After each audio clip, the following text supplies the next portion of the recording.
Sæl og verið hjartalega velkomin að tækjunum. Góða kvöldi. Það eru Birgir Karl og Leifur sem að heilsa ykkur. Einu sinni sem oftar. Já, ertu með tölun á þessu? Kringum 290. Já, það fer að styttast. Styttast í 300. 300. Já. Það er rosalegt og þá er nú ekki verið að vera með mætan gest. Nei. Annars væri þetta nú farið þættir, ef verðum ekki með svona góða gesti. Nei, eigum þeim og svo ykkur hlustundum mikið að þakka. En gestur okkar í kvöld er Magnús Geir Þórðarsson, þjóðleikhússtjóri. Leikhúsið hefur allir tíð skipað stóran sess í lífi Magnúsar, en leikstjórnarverkefni hans skipta tugum. Hann er einn af okkar fremstu mönnum þegar kemur að stefnumótun og hefur hlotið íslensku þekkingaverðlaun, verið valinn markasmaður ársins og að sjálfsögðu hlotið eina íslensku fálkaorðu fyrir störf sín. Vertu hjartalega velkomin. Takk fyrir kærlega. Er þeir einn fálkaorðana líka maður? Já. Síðast þegar ég sá þig, Magnús, það var í þjóðleikhúsinu mitt þegar þú tekur regla móti MBA nefndum þar. Já, reglulega, já, svona cirka einu sinni á ári að þá kemur góður hópur frá háskólanum og ég tek honum fagnandi. Já. Það var æðislegu fyrirlestur sko, ég mun örugglega koma eitthvað inn á það kvöld. Já, gaman. Mér finnst alltaf gaman að hitta flott fólk og segja frá því sem við erum að gera og eiga samtal og það er gefandi. Ég verð bara að hrósa Magnús sérstaklega að því að það var nú smá brasa á okkur, Birkir, aldrei þáttar. Aldrei svo vant. Aldrei svo vant. Það var einhvern veginn, en svo röðust púslinn einhvern veginn, þetta var ótrúlegt. Já, og Magnús allir að vilja gera til þess að eitthvað okkur hjálpar hönd. Margir hefði ekki verið svona segjanlega. Nei, ég vil meina þetta sé Vesturbærin. Já, Vesturbærin er segjanlega sko. Svo er leikhúsfólk nú svolítið þarf að geta svona brugðist við og því hlutinu er alltaf að breytast og það er alltaf verið að spila á móti í salnum sko. Leikar á sviðinu er að leika á móti hver öðrum og svo salnum, þannig að það þarf að breyðast við sko. Já, eins og er það þannig að þú veist að því að leikarnir eru kannski ekki alltaf á deginu sem getur kannski verið, en getur salurinn ekki verið á deginu sinum? Já, það er engin tveir salir eins sko. Það er nú það sem er svo heillandi við leikhúsið. Það er auðvitað, sýningin í grunninn er cirka svo sama frá einu kvöld til annars, en hún er alltaf að þróast og breytast og leikari mætir á svið og á einhverju samspili við mótleikarana og það er eitthvað nýtt sem gerast á hverju kvöldi og svo í samspilinu við salin. Og það er það sem er svo svakalega heillandi við leikhúsið, finnst mér, að maður horfir á sýningu í kvöld og svo er einhver allt önnur sýningur með mann á morgun sko, með öðrum sal og þess vegna endist leikhúsfólk í þessu sko, sýnir jafnvel sömu sýningunum 100 sinnum og að því hún er alltaf ný sko. En finnum maður orkuna frá salnum sko þó að þetta sé ekki grínleikrit, skilur, þetta er bara Já, það er leikaru finna mjög sterkt fyrir salnum sko. Já. Og það er raun ekki fyrir en áhörðu mæta sem að sýningarnum svona lifna við. Þú veist, þó að það sé búið að vera ævar mánuðu saman og undirbúa, að það er það ekki fyrir en áhörðu mæta og dýnamíkin við salin er komin sem að maður finnur alveg hvernig sýningin virkar. Sko. Sko, við mátt fengi gesti og það er misjant hvort við förum í uppvækstarárun.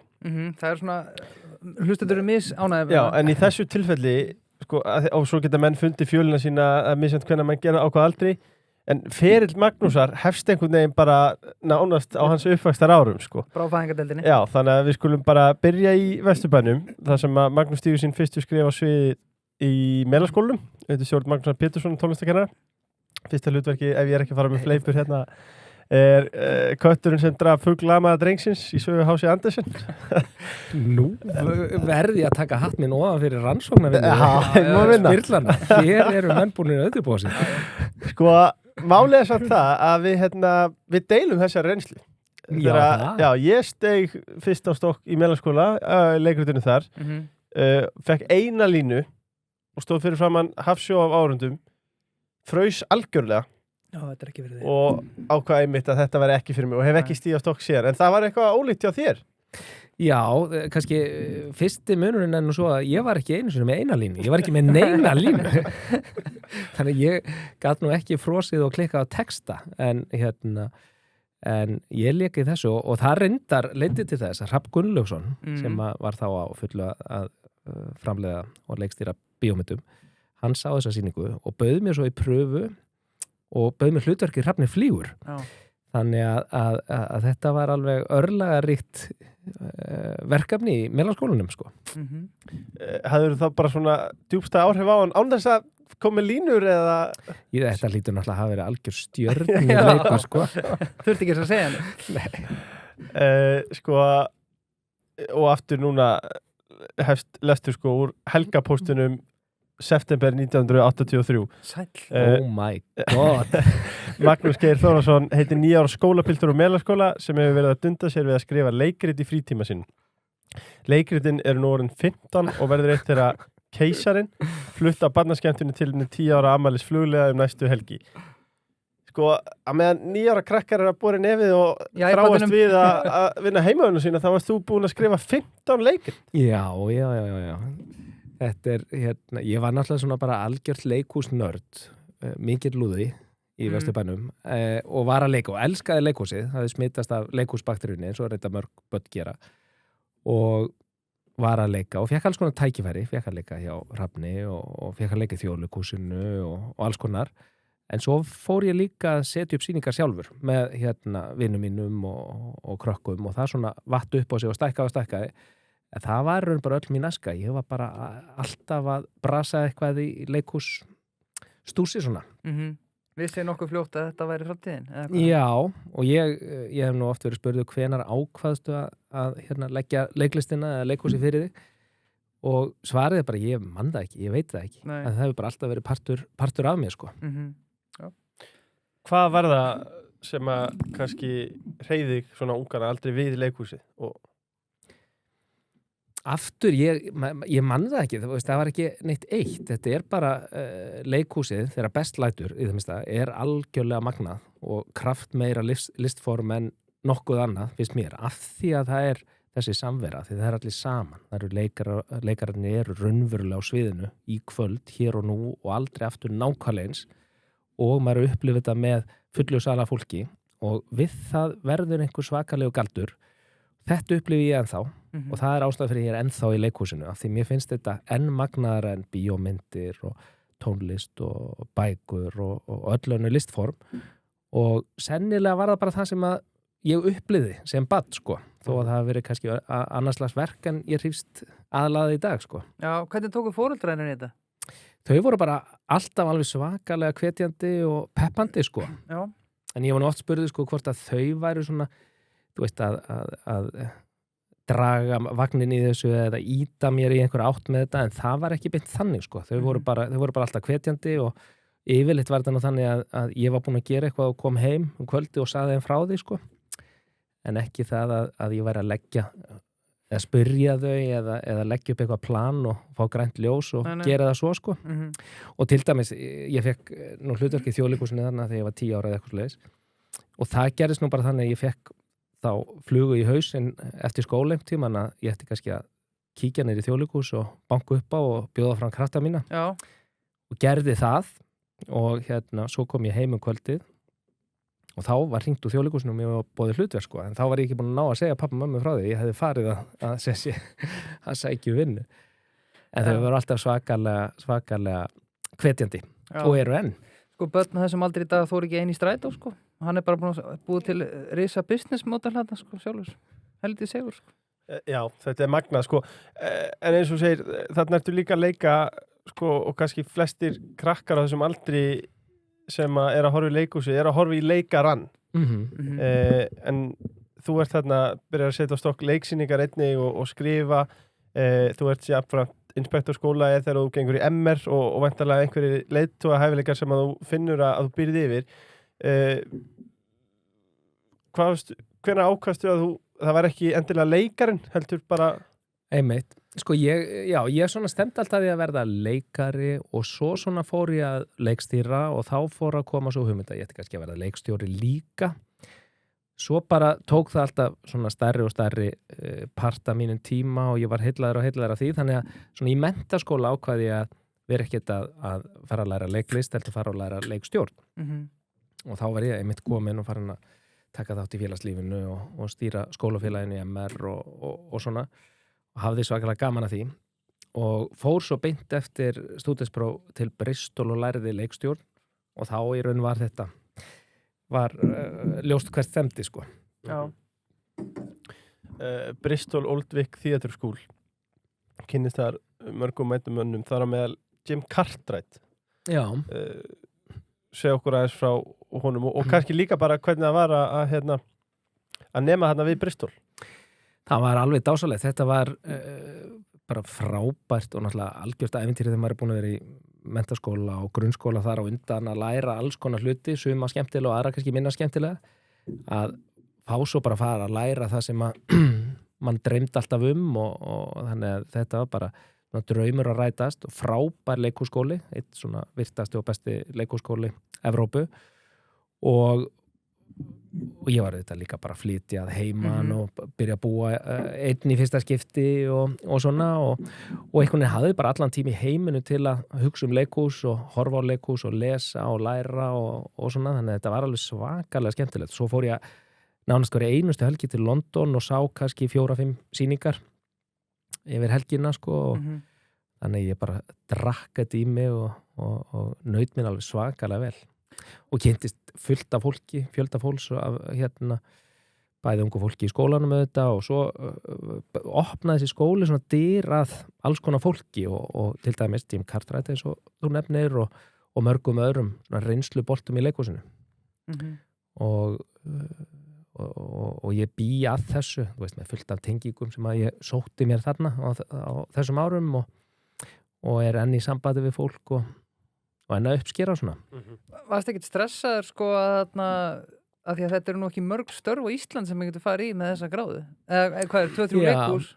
Já, nei, í rauninni allur leikhúsbransin er þannig sko. Það eru rosalega margir sem að útskrifa sér leikarar og tiltölulega fáir sem fá hlutverk og enn færir sem fá fastar leikarastöður og sama með leikstjórana og svo eru þetta örfár leikhússtjórastöður og á þessu tíma var ég svo sem ekkert farin að hugsa það beint sko að ég ætlaði að verða leikhússtjóri svo bara svona vindur þetta upp á sig en þarna var fókusin á að vera leikstjóri og listamaður og setja upp sýningar og ég naut þess alveg svakalega vel og leikstýrði mjög mikið svona árunni þarna á eftir sko. Já, var eitthvað pæling að halda áfram úti eða? Já, ég var nú svona skoðaðið alveg og var þetta aðeins áfram að setja upp eina sýningu og svo byrjaði ég að þróa hluti hérna heima og byrjaði að fá tækifæri hérna og setja upp sýningu sem heit Stómfrí í Borgarleikhúsinu, kornungur alveg og hún sló í gegn og var svakalega vinsæl og og þá einhvern veginn var bara þetta farið að stað og svo var komið næsta verkefni og svona en svo fór ég reyndar þó nokkrum árum síðar aftur út til Bretlands og í meistaranám og lærði leikhúsfræði og eiginlega frá því að ég var þarna í náminu í Bristol og þá hef ég verið með mjög mikla tengingu til Bretlands og reynda víðar og fer mjög mikið út og sé leikhús og hitti fólk og svona þannig að það er alltaf mjög nálagt sko. Já, hvað er maður að læra í leikhúsfræðum? Sko, í leikhúsfræðum það er svona fræðileg hlutin af leikhúsinu og það er verið að skoða leiklistarsöguna, leikhúsbókmenntirnar, strauma og stefnur, helstu leikstjóra, helstu svona aðferðir og þess aftar og það er alveg hægt að sökkva sér í þetta og kafa endalust sko og svo er leikhús er náttúrulega svo ólíkt, vestrænt leikhús er svona það sem við erum að tala um yfirleitt þegar við erum að tala um leikhús en svo er sko alls konar gjörólíkt leikhús annars staðar í heiminum sem að kannski hvílir á sama grunni en myndi nú ekki upp á pallborði á Íslandi ef maður myndi bjóða íslenskum áhorfendum upp á það þetta er svona meira kannski á sömu stöðum er þetta bara nær því að vera eins og einhverja trúarsamkomur eða dansgjörningar eða eitthvað sko. Mínu venni Bollywood og svona. Já, akkurat. Já, Magnús, þú komst þarna inn á, hún nefndir Stómfrí í framhjólöpi, en mér langar að staldra eins við þar. Já. Þarna ertu það bil 22 ára og þið leiði stóra sviði í Borgarleikhúsinu og ráðið þarna alla helstu leikar og tónlistamenn þjóðarinnar. Heimsfrumsvinning hvorki meira minna á leikriti Jim Cartwright fyrir nefndum leikaraborðið Ingvar Sig, Emilion Torrini, Gísla Rúnar, Kjartan Guðjóns, Arnbjörg Vals, Daniel Ágúst þarna sko, þetta var vinsælasta sýning ársins og platan náðu guldsölu sko, kannski bara ef þú fær stutt með okkur í ferli en líka langar mig að spyrja þarna og tengt því sem við vorum að ræða þú veist þarna kornungur að fara að fund borgarstjóra og ég veit ekki hvað að safna styrkjum var ekkert í þér sem sagði ég of ungur í þetta og hvernig var að díla við fólk sem kannski þrautreint í bransanum og miklu eldri en þú og fá þetta allt til að vinna með þér og til þess að hlusta þig á annar borð?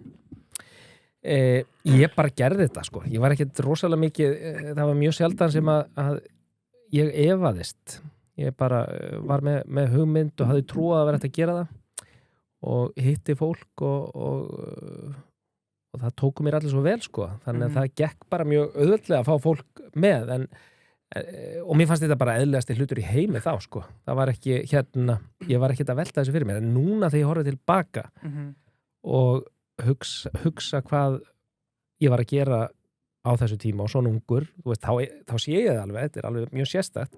Hins vegar reyni ég að minna mig á þetta alveg að því ég gat gert fullt á þessu tíma og síðan að koma fullt af ungu fólki úr skólum og hérna á Íslandi og erlendis frá og ég reyna að muni þetta alltaf, vera alltaf að minna mig á þetta, þegar svo auðvelt þegar maður svona fær reynslu og eldist í bransanum að fyllast svona einhverjum aldursroka og halda að það sé bara fólk sem búið að vera árum saman í bransanum sem hefur mikið fram að færa, en ég hef svona reynt það í gegnum tíðina að þora að veðja á ungt fólk og gefa ungu fólki tækifæri og það til dæmis það sem við erum að gera í Þjóðleikhúsinu bara þessi misserin, við erum að veðja alveg svakalega mikið á kornungt fólk og til dæmis höfundarnir á Ormstungu sem svona nýji hittarinn hjá okkur, þeir voru 23 ára þegar þeir skrifuðu það verk og við ákvaðum að leggja allt undir og veðja á þá.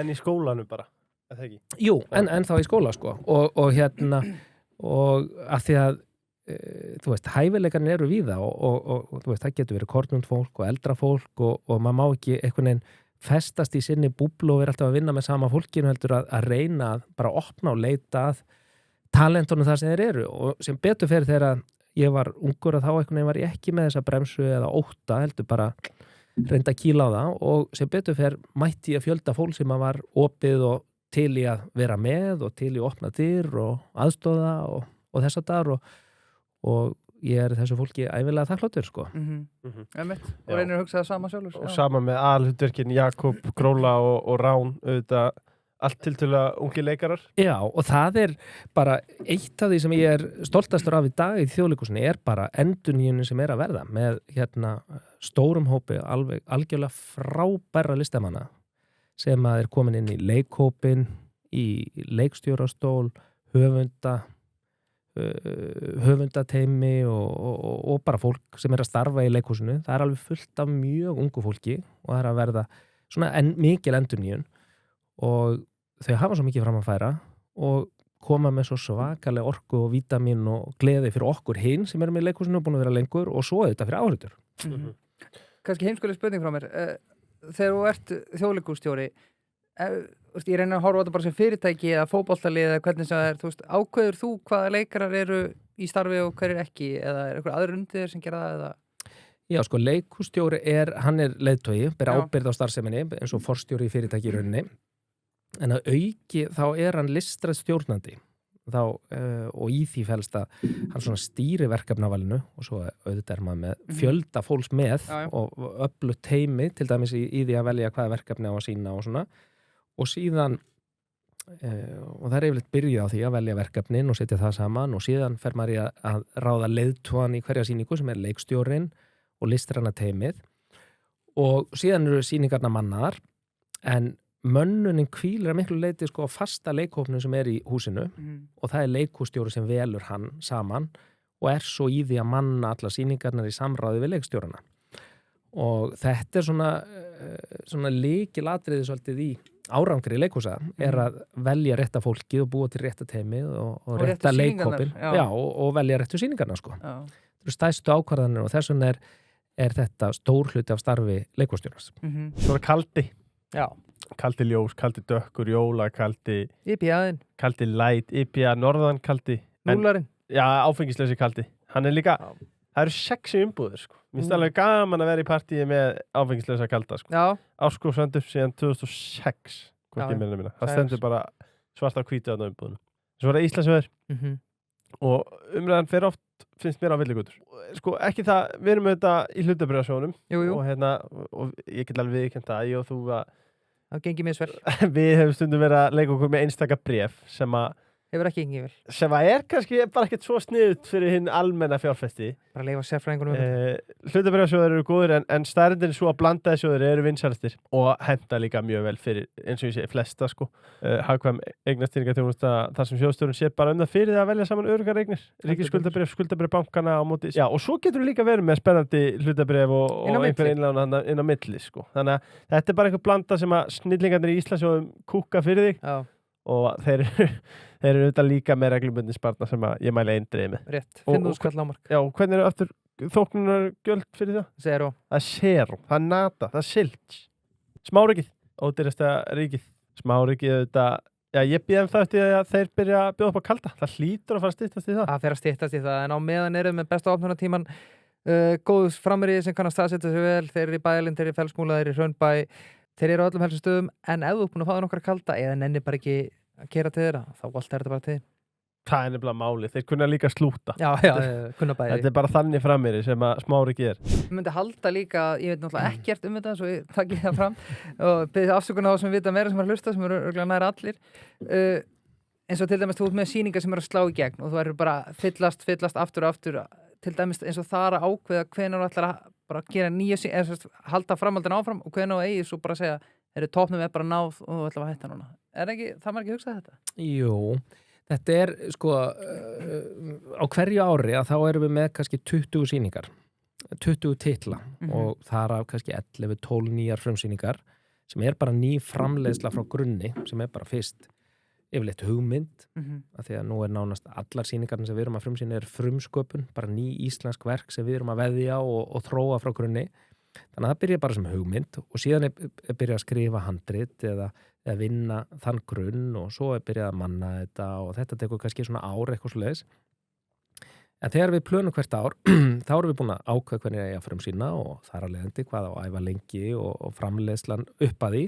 En svo erum við líka búin að áætla svona sirka hvað sýningi gengur mikið og lengi og þetta er allt, svona púslast allt saman að við erum með svona marga titla og í hverri viku, eins og núna, nú erum við að sýna örugglega 7 sýningar eða eitthvað svoleiðis í hverri viku og á 4 sviðum og svo erum við reyndar líka með sýningu í Borgarnesi núna og fyrirfram erum við búin að áætla þetta allt og yfirleitt erum við nú bara svona nokkuð nálægt í.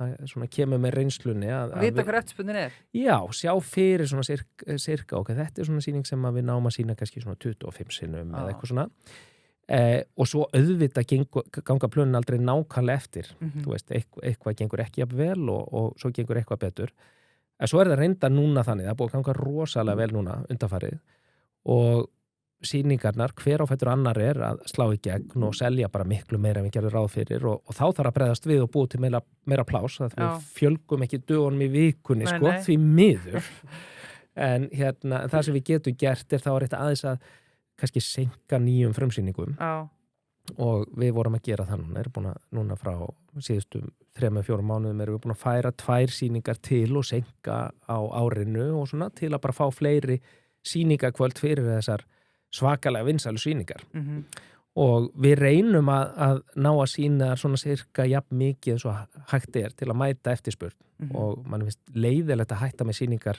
meðan það er ennþá alveg bullandi eftirspurn sko. Svo hugsa maður hina hliðan á peningnum sko þegar það er búið að æfa í 1 ár og svo bara floppar þetta. Já, þetta er náttúrulega, þetta er svolítið klikkaðu business í rauninni af því að þetta er svo mikið high-risk. Og er ekkert í hendi? Nei, það er ekkert í hendi og oft er þetta þannig að það sem er virkar örugast verður svo endanum hættulegast og kannski floppar stæst sko.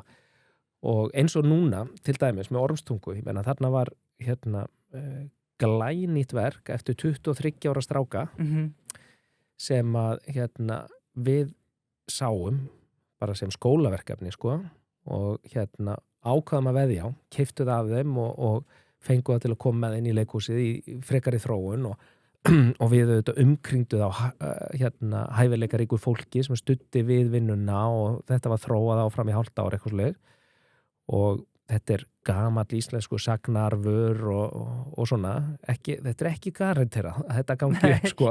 Og þetta form sem þið sitja, það hefur aldrei verið gert eða hvað? Nei, það er allt nýtt í þessu. Þetta er bara, nýr texti, ný tónlist eftir unga höfunda með ungum leikurum í fronti og síðan öllum leikhópi Þjóðleikhússins. Það var rauninni allt lagt undir, allt leikhúsið. Það var svona all or nothing.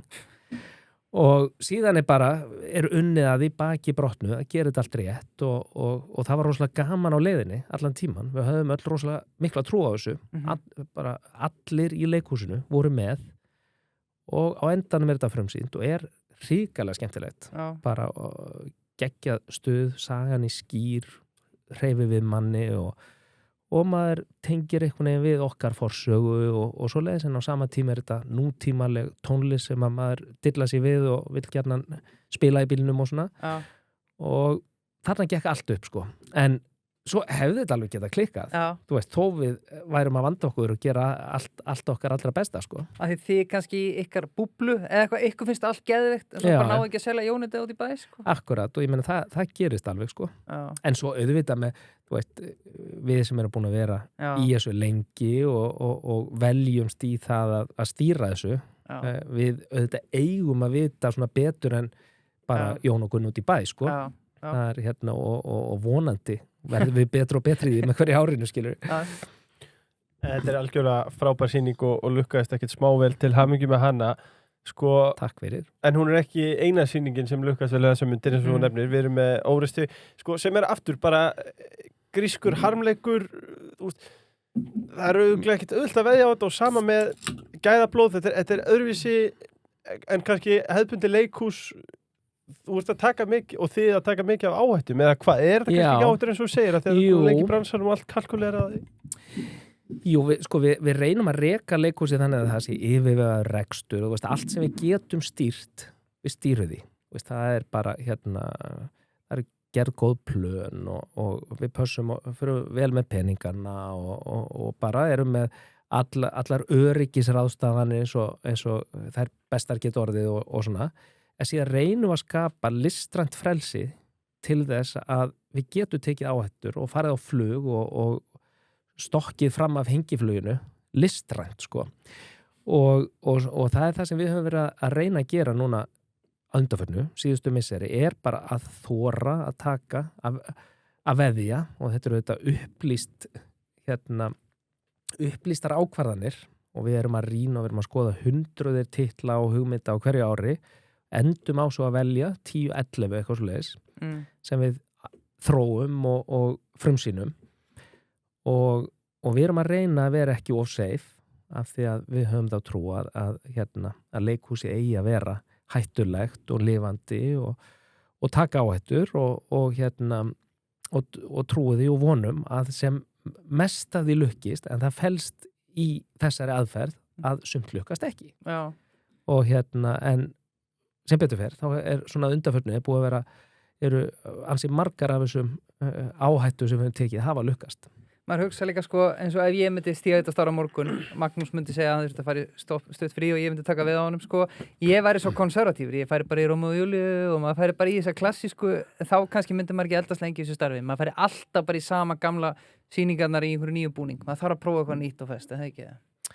Jú, sko, ef þú ætlar að fara mjög seifleið, að það er held ég, sko, eina augljósa leiðin til glötunar í leikhúsi af því að leikhúsi er ekki þannig þú veist, það er vídeólega þú veist, og þú veist, þá bara sækjum við okkur mynd á Netflix, hún er bara tilbúin og búin að vera eins síðustu 10 ár, sko, hún breytist ekkert þó ég leiði hana í kvöld, sko en leikhúsið er öðruvísi, það þarf að vera af því það er hér og nú þá verður það að vera nýtt og að verður að vera eitthvað nýtt teika á það og sýning sem að við settum upp kannski fyrir 15 árum í Borgarleikhúsinu þegar ég var þar og var mjög flott þar ef við tækjum hann og myndum frumsýna nákvæmlega eins í dag hún myndi ekki virka af því það hefur eitthvað breyst og af því við erum alltaf að vinna bara þaðan sem við erum í dag og þess vegna eins og Óreistu mögnuð sýning sem Benedikt Andrews gerir sem að er reynda hvalreki á fjörur Íslands leikhús, hann er einn fremsti leikstjóri heims og og hann setur upp þessa sýningu og hann langar að setja upp Óreiðsdeigu sem gamall grískur harmleikur og 2500 ára gamall, en í þessari sögu svona einhver kjarni, mannlegu kjarni stríð, frið, hefndir og vítarhring hefnda og hvernig hægt að komast út úr því, og þetta á sennilega alltaf erindi, en í það minnsta á þetta erindi í dag, og Benedikt sá það og hann nær að draga upp mynd af því í samtali við mig hvað hann langi að gera, og ég sé það að, í fyrsta lagi að þetta góð hugmynd að verki í dag miðað við heimsmálin og allt sem að gerast í kringum okkur og allt sem við erum að velta fyrir okkur og svona, og svo sé ég að þetta brennur á honum og hann langar virkilega að gera þetta, og við ákveðum að taka stökkið og taka áhættuna, búa til aðstæður þannig að hann fá að taka mjög stóran listrænan áhættu, fara alla leið og styðja það með ráð og dáð og náum bestu listamönnum með honum og sköpum aðstæðu til þess að hann geti farið alla leið með þessa hugmynd, og úrverður bara magnað listaverk sem að tímamóta sýning og fólk stendur á öndinni yfir þessu verki, rúmlega 4 klukkustunda sýning, 4 tímar og 20 mínútur. Það bara svo þættinir okkar.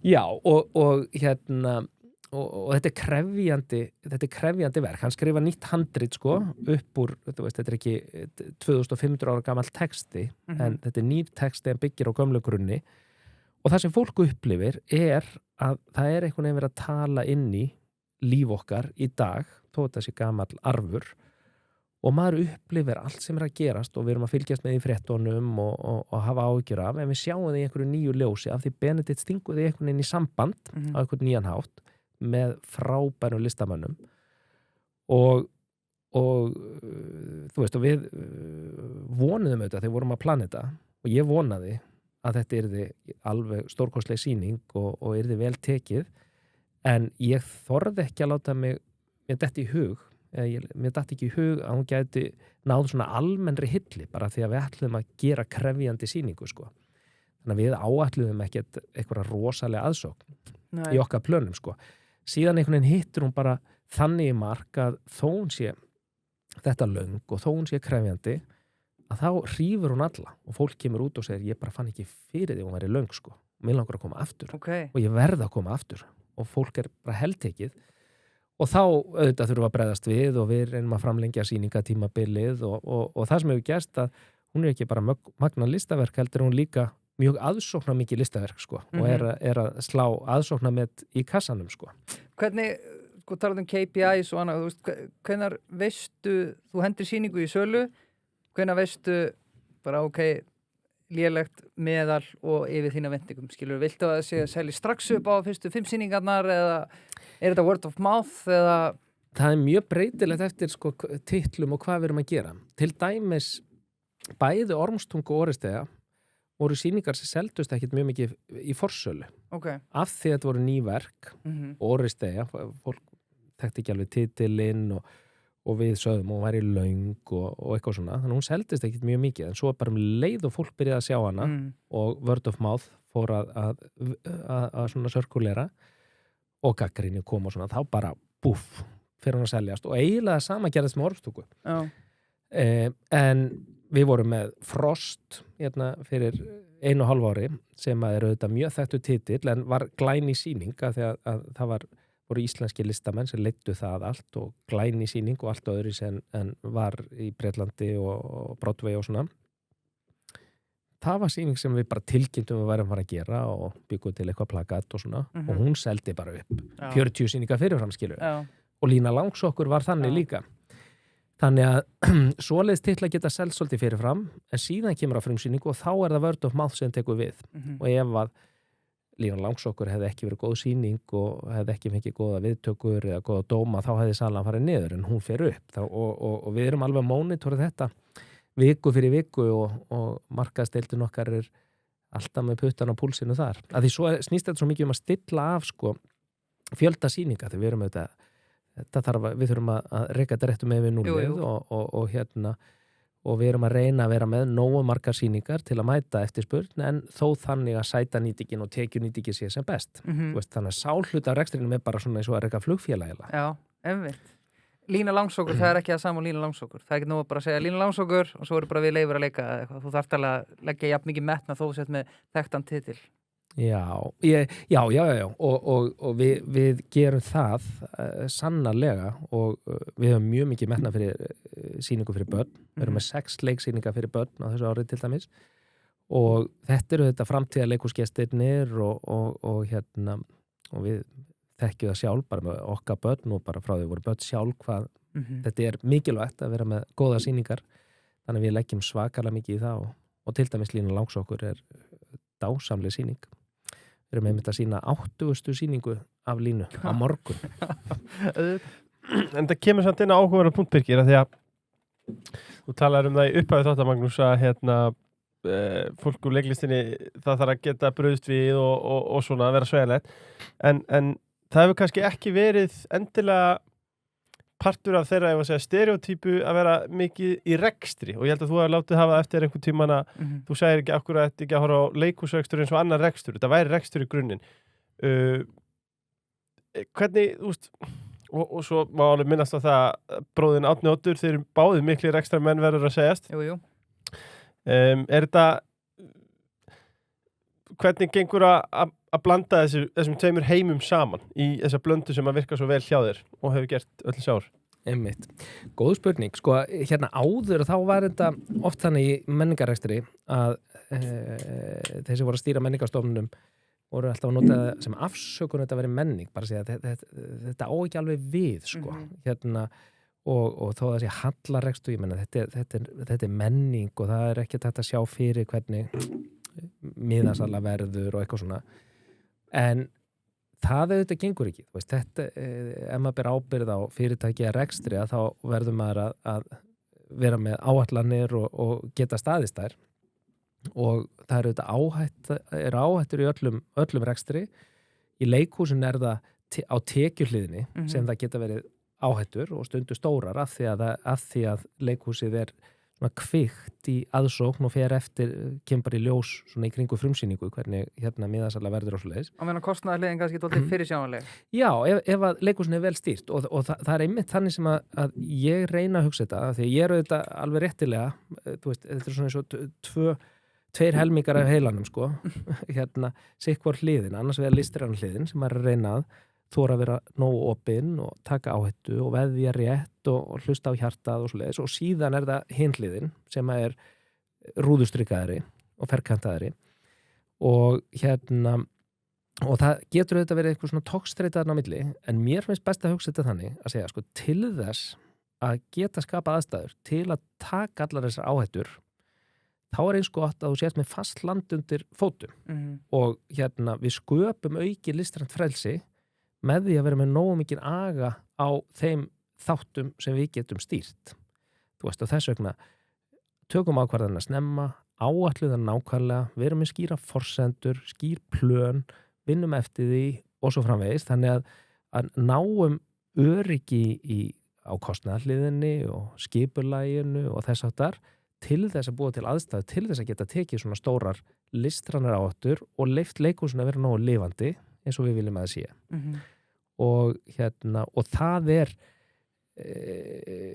á því veltur árangur leikhúsins að það sé hægt að vera nógu djarfur og skapandi og lifandi þarna í miðjunni á þessu öllu sem á sviðinu og æfingarsalnum og það er það sem við gerðum í Ormstungu við þorðum að veðja taka stóran slag, stóra áhættu og leggja mikið undir við gátum það því að reksturinn yfirvegaður og agaður og leikhúsið vel fungerandi við vorum með góð plön og svo framvegis sko. Mér finnst það frábær spurning að leifa því að þú veist, mér langar að spyrja það líka bara hvernig gengur þér að koma starfsmönnum Þjóðleikhússins og leikurum öðrum í þennan þangaganga, þetta sé bara business, þetta bara rekstur þó þetta sé leikhús og það því að ef maður reynir að vera leiðilegur hægri maður þú veist, þá er mikið gagnrýnt listamannalaun og þessi niðurgreiða bíómyndir sem eru kominga og eitthvað annað, þetta sé einmitt eins og þetta er ekki saman rekstur og leikhús er þetta ná að selja þetta út af við og þú hugsið svona? Já, sko, leikhús er alls ekki bara business og langt í Nei, frá. nei, nei, nei. Það er fyrst og fremst við erum að skapa mjög mikil verðmæti sem skipta máli fyrir samfélagið. Þú veist að því að ef við værum ekki ef við værum ekki í samfélagið þar sem væri gott framboð af leikhúsi, tónleikum, bókmyndum, bíómyndum og svo framvegis, þá væri ekki rosalega gaman að vera hérna, sko. Af hverju ættu við þá að vera að djöflast allan daginn í að búa til einhverja peninga og veiða fisk og svo framvegis, þú veist. Gott samfélag þarf að hafa menningu og öflugt listalíf. Hins vegar að þá finnst mér það bara að vera forsenda þess ef að samfélagið sammáluða að það eigi að vera hér menning og listir sem að þetta samfélag, okkar þjóð hefur verið sammálum í 100 ár að eiga þjóðleikhús, symfóní og hljómsveit og listasafn og framleiða kvikmyndir og styðja við höfunda til að skrifa bækur og framvegis, að þá er það okkar ábyrgð sem að tökum að okkur að stýra þessu að í það mest að passa peningarna vel og að gera sem mest úr þeim. Þannig horfi ég á þetta fyrir þjóðleikhúsi af því að ég er í þessari frábæri stöðu að fá að leiða þetta fyrir hönd þjóðurinnar og við fáum til þess opinbert fé og þá er eins gott að við horfum okkur einustu krónu og segjum erum við örugglega nýtana sem allra best og búa til sem mest virði og það er ekkit endilega vera að selja eitthvað x marga miða, það er líka stundum eitthvað annað virði og það er fullt sem við erum að gera í þjóðleikhúsinu sem er ekki talið í seldum sætum við erum að ferðast hringinn í kringu landi með sýningar inn í skóla og leikskólum allt land, við erum að búa til sýningar og fara inn á dvalarheimili aldraðra og skemmta í aðdraganda á jóla á COVID-tími vorum við með endalaus svona verkefni. Þetta er hvergi talið, en þetta býr til einhver verðmæti. Svo erum við með námskeið til þess að efla áhuga leikhúsin sem eru í gangi út allt land og framhaldsskóla leikhúsin, námskeið fyrir krakka sem er að koma úr menntaskóla, er að gera upp við sig hvort þau að fara að læra leiklist og þess áttar. Við erum með þjónustu við skóla og kennara til þess að hjálpa þeim að kenna leiklist í skólunum, hjálpa þeim að nýta leiklistina til að miðla efni. Til dæmis núna með Ormstungu þá er rosalega mikið af skólum sem er að koma að sjá sýninguna og þá er búið að útbúa alveg ótrúlega flott svona kennsluefni það sem að kennara geta bara valið efni sem að tengi sýningunni og sögunni og þannig bara aukið verðmætin inn í skólanum þegar verið er að lesa Gunnlaugs og Ormstungu og svona. Þannig að við erum alltaf að reyna bara að horfa á hvernig getum við búið til sem mest verðmæti fyrir þjóðina. Já, ein spurning sem ég langar að spyrja þig, myndirðu, eða gæturðu, segjum bara þetta dæmi að myndi koma öfga hægri ríkisstjórnina sem myndi bara hata menning og listir á morgun. Myndirðu treysta það til að reka þjóðleikhúsi eða er þið einkavætt? Myndi það vera svo steinamúl? Án ríkisstjórnins? Nei, það er ekki leikhús eins og þjóðleikhús, borgarleikhús, leikfélag Akureyrar. Í raun öll þessi menning af þessu tagi þarf stuðning, bæði hér og alls þar annars þar. Hins vegar í stórum löndum að þá er alveg hægt að búa til business með svona one-off sýningu á West End, sko. En það í fyrsta lagi krefst alveg svakalegra fjárfestingar í upphafi og markaðssetningar auðvitað á stórum mörkuðum og miðarnir þurfa að vera mjög dýrir, þannig að það er ekki fyrir almenning að fara og bara sem dæmi að því að í London og West End er sýning sem heitir Hamilton sem að er svona samkynja Ormstungu svolítið og höfundar Ormstungu hafa sagt að þeir voru mjög inspireraðir af Hamilton þegar þeir sömdu Ormstungu og þetta eru sýningar sem eru af svipari stærðagráðu, Ormstungu hérna hjá okkur og Hamilton á Broadway og West End. 4 miðar á Hamilton úti kosta 200.000. Þannig að 50 skall þykir. Hérna þá kostar þetta 10.000 fyrir fullorðin, minna fyrir börn og svo er þetta að kaupa þetta í gegnum áskriftakort eða kort fyrir ungt fólk og þetta er ekki ódýrt þannig á Íslandi en þetta er svona viðræðalegt sem betur verið fyrir flesta og í það mesta þetta er margfalt ódýrara en erlendis. Já, Og það af því að þjóðin hefur verið sammála að reka hérna þjóðleikhús já, og sem hefur ýmsum skildum að gegna og eins aðgengilegt og frekastur rund. já. Og þetta þekkist líka í öðru löndum í kringum okkur. Já, þetta svona sama mótil og í Vestur-Evrópu, Já. allri meira eða minna.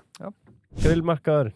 Mars tilbúið góða. Já, sko, þetta ekki tilbúið á Mars hjá þeim, þetta ekki eitthvað djúpstitt Mars á Nei. matseili. Þeir eru þetta með rosalega súkkulaði sko? Já, á ég að velja máltíð Já, hvað er með? þáttarins. Hvað er með? Ég var að spá að við myndum byrja bara á stökkum andavórulum í svona snakk Já, með. ég hef smakað þær. Förum síðan í grillaðan lunda í smárétt. Ok. Þegar við erum Íslendingar. Mhm. Og svo getum við kannski farið ef við förum bara í kólagrillið, þá held ég að sé lambakórun nokkuð Birkir. Úff, já, næs. Og endum þetta kannski bara úr því að nefni súkkulaði grillmarkaðarins.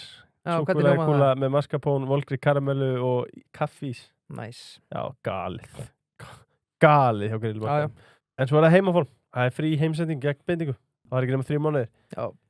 Og ef þú ætlar að koma þér í stand Mhm. og leiða tæki, Já. hafðir í hugsaðir að gera það kannski í mánuð eða 2, þá varst það villigöndu hvort sem sko. Þannig að Nú styttist líka sumarið sko, ef þú ætlar að kötta þér sko. það frí heimsending og þetta er bara líka frábær þjónusta. Þeir Mhm. koma, græja þig, Já. setja þetta upp. Ég held Þetta líka, er lúksuskall eins og þig. já, Það var gott. líka frí heimsending, heimsending er alltaf góð, en það er alveg erfitt að bera upp hlaupabretti í blokk sko. Já. Þú veist, þannig að þú vilt alveg fá sérfræðinga til að koma með það gólutíðin sko. Já, það er nefnilega akkurat það sko. Hagkvæmur, kostur og ódæra en margir haldra. Ég hvet allir til þess að kynna sér vörurnar sem heimaform bjóð upp á. Heimaform.is. Svo er það Krónan, skannað og skundað. Þeir eru þetta alltaf að finna upp á einhverju nýju snillingarnir í Krónunni. Heldur betur. Fyndu vöruna, skannaði hana, skundað út. Fyrir þá sem að finnst leðilt sko, reyndar það þannig að þeir eru þetta með síðan snjallkassandi komu og í dag finnst manni það kannski bara venjulegur hlutur, en það ekkert langt síðan að beltakassandir réðu lögum og lofum í þessu landi sko. Nei, rétt. Og það eru þetta Krónan jafnt sem aðrar verslanir sem að innleiti þessa snill sko. Nú eru bara komin að næsta stig í skannað og Já. þú veist, þetta er bara allt annað Komin í framtíðina. dæmi sko. Næst líklega þá tínur bara í póka og lappar út. Við hljótum að detti það. Já, Þú fyrir ekki einu svona skannaði síman. Ég get alltaf að lofa því að Krónan vera fyrstir í. Já, Krónan að skoða þetta. Ég er að ljúga því, ég veit ekki þetta. En þú hefur nú samt klínt við það að fjárframlög til leikhúsins hafa verið skert til að mynda þegar þú tekur við Borgarleikhúsinu árið 2008. Kjölfar Herrans ár, kreppunar já, kreppur allverulega í skóin og leikhúsi beði ekki varhlut af því. Sko, var þitt fyrsta verk að fækka sýningum og snýja stakk eftir þeim nýja vexti sem blasti við Borgarleikhúsinu þegar þú tókst við árið 2008? Ekki beint, nei. Það var nú eiginlega öfugt. Já, sko. það er öfugt.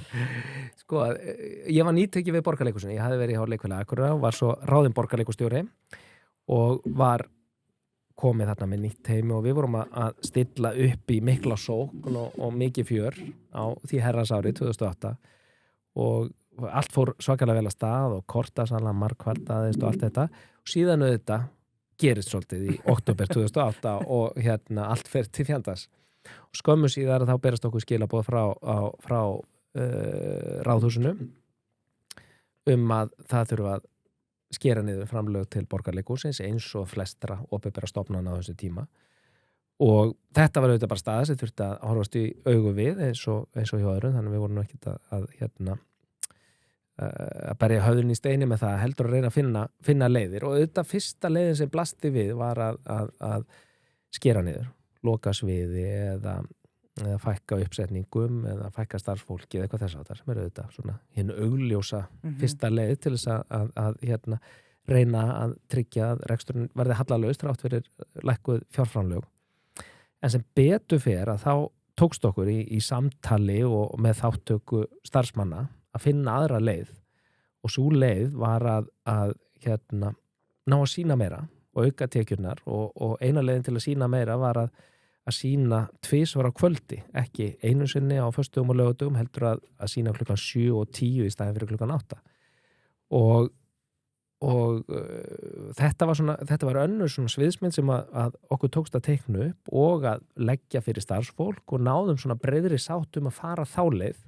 Þannig að starfsfólk Borgarleikhúsins á þeim tíma tók höndum saman, var sammála að leggja meira á sig og keyra og sækja tekjurnar með því að fjölga sýningum og komast í gegnum þennan skelfilega skafl sem öll þjóðin var í og okkur tókst það og það sem gerðist að þessu ári var bara að aðsókn í Borgarleikhúsið stórjókst, tekjurnar jukust og hlutfall sjálfsaflafjár eða miðasölutekna auðvitað jókst gríðarlega. Var fólk í stuði fyrir að fara í leikhús á þessum tíma?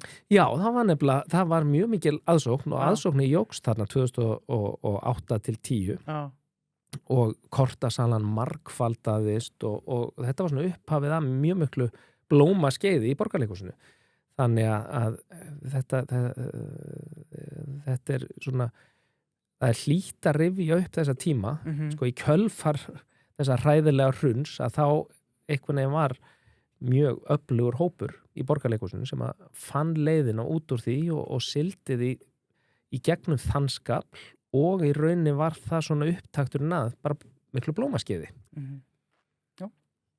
Já, sko, þú verður að fyrirgefa mér tímaflakki, en mér langar líka einmitt að taka aðeins Leikfélag Akureyrar sem var hérna árum áður 2004 og upp að 2008 því herrans ári, sko af því við vorum líka að tala í upphafi þáttar í sambandi við þá kynslu sem að kemur kannski upp og inn í atvinnulífið á nýjunni og síðan líka upp úr aldamótunum að þeir fóru margir hverjir í ábyrgðar stöður. Þú reyndar tókst málum bara í þínar eigin hendur og settir þínar leiksýningar á stofn og annað slíkt en ef við tölum við Árna hjá Orku Náttúruna sem var bara komin í 60 manna yfir 60 manna sviði bara þegar hann kemur á vinnumarkaðin og fleiri kannski í bankakerfinu sem eru bara bankastjórar fyrir 30 og annað eins. Þetta hefur breyst í dag og þú talar það að kannski leggja meira traust í hendur unga fólksins og kannski koma því hér þegar við tölum Leikfélag Akureyrar ég held þetta aftur heimuna mögulega ég að ruglast þetta en látum sem þetta sé bara allt 100%. Samkvæmt heimavinni var fyrirsögn dómsins á síðustu sýningunni árum þú tekur við Leikfélagi Akureyrar leikhúsið í lægð. Var eitthvað til í því? Já, alveg rétt. Ég var nú bara að gleyma því, en já. Já, þetta var, ég var ráðinn leikhússtjóri í upphaf ást, eða snemma ást 2004, já, og þá var búið að vera erfiði tímar hjá Leikfélagi Akureyrar, þar á undan og já, ég man eftir þessu. Þetta var fyrirsögn svona þetta leiti þegar það var verið að ráða mig. En er þetta ekki bara besti tímapunkturinn til að koma inn? Spyrna sig frá botninum og alltaf? Jú, það má alveg segja það, það er alveg þakklátt, en það er líka krefjandi, það þarf að byggja mikið upp og við gerðum það og ég fekk mjög svona sterkt umboð til að fara í breytingar og við fórum í mjög afgerandi breytingar á leikhúsinu, stokkuðum það allt upp og ég kom með alveg frábæran hóp með mér. Já. Af ungum leikurum sem voru þarna stíga sín fyrstu skref og fengu að leika mjög mikið því að sýningarna voru svakalega vinsælar á þessum árum og við sýndum sko 20 sýninga af öllu sko þannig að fólk var að leika mjög mikið og þetta var fólk sem er núna fremst í flokki og mjög áberandi í leikhúsunum sko. Hverju voru að koma þarna? Þarna var Gói, Jóhannes Haukur, Kristín Þóra Hallgrímur Ólafs Óli Egils var þarna í stóri rullu Ester Talía, Mariana, Klara og margir fleiri þetta var alveg geggjaður hópur sko og mikið ævintýri, þetta var svona eiginlega svo kommuna þegar við komum, ég var bara 30 sko, eða tæplega það og þau voru enn yngri og við komum þarna á norður og unnum með fólki sem var þarna fyrir en byggum til svona bara nýja kommunu og vorum bara í leikhúsinu allan sólarhringinn að setja upp sýningar og sína með tvisar á kvöldi og svo barnasýningar og þannig að leikararnir alveg léku af sér raskati sko og fenguðu svakalega reynslu og urðu ógeðslega góð á skömmun tíma. Ég velti líka fyrir mér að því að hann er leikhúsgeitin, leikhússnillingur sko en hann er líka rekstramaður.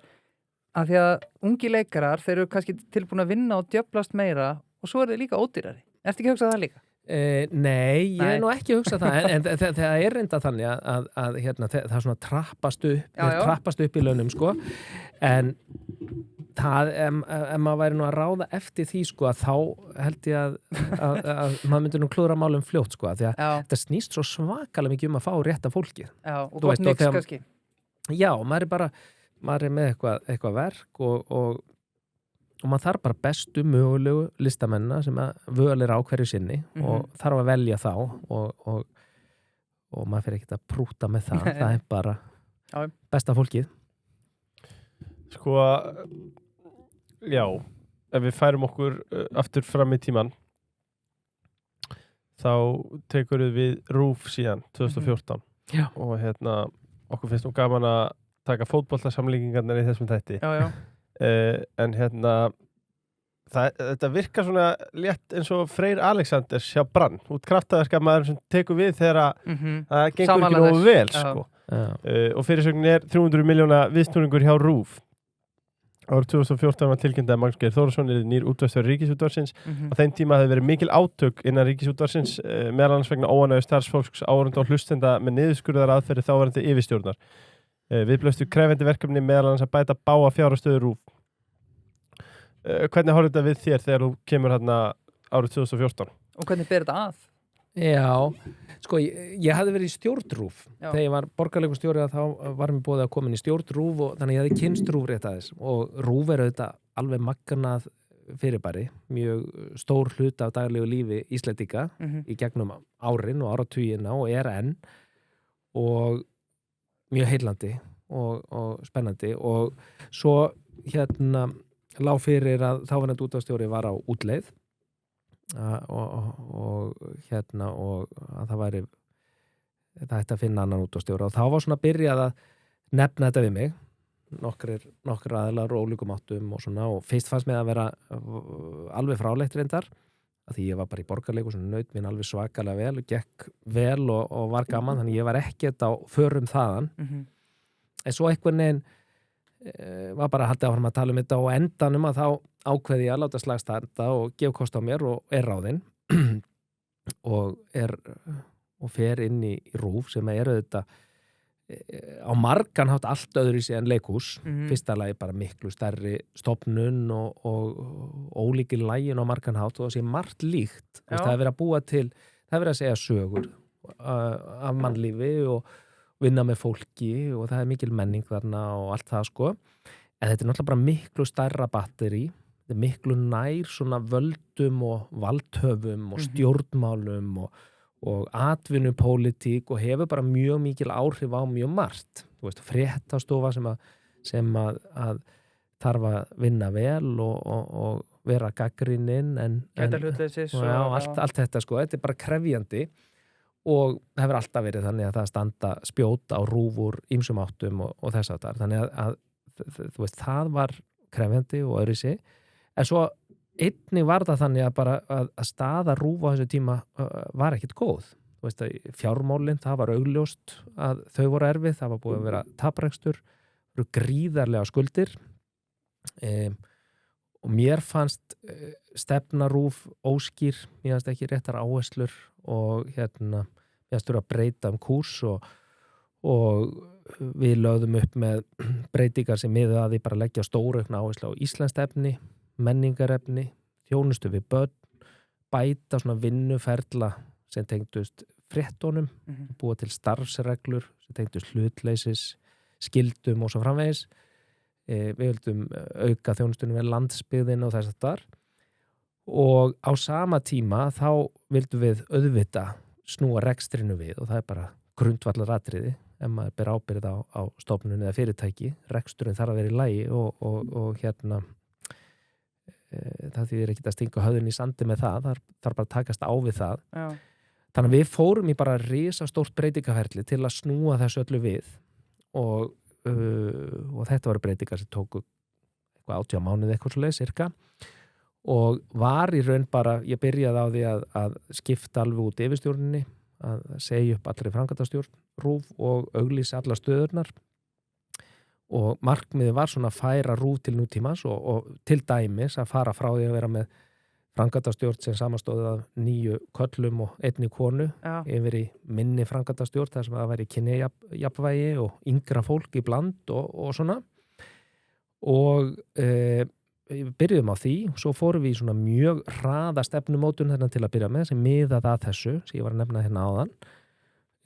Við fórum strax í það bara að einfalda reksturinn og hagræði í umbúðum og umgjörð, bara til dæmis bara út af húsi sjálft gríðarlega stórt og og þar var svona lúxusturn sem Jú, jú. að yfirstjórnin var í og lagði undir sig og ég sá enga þörf fyrir að vera með hann, þannig að Nei. við legðum það út strax og strax bara við þá einu aðgerð batnaði reksturinn og svolítið sko, það bauð á sama tíma upp á að fara í breytingar innan hús sem að svona breyttu kúltúrnum inn í húsinu og stöðluðu að því að allar hinar breytingarna færa að gerast sko, bara svona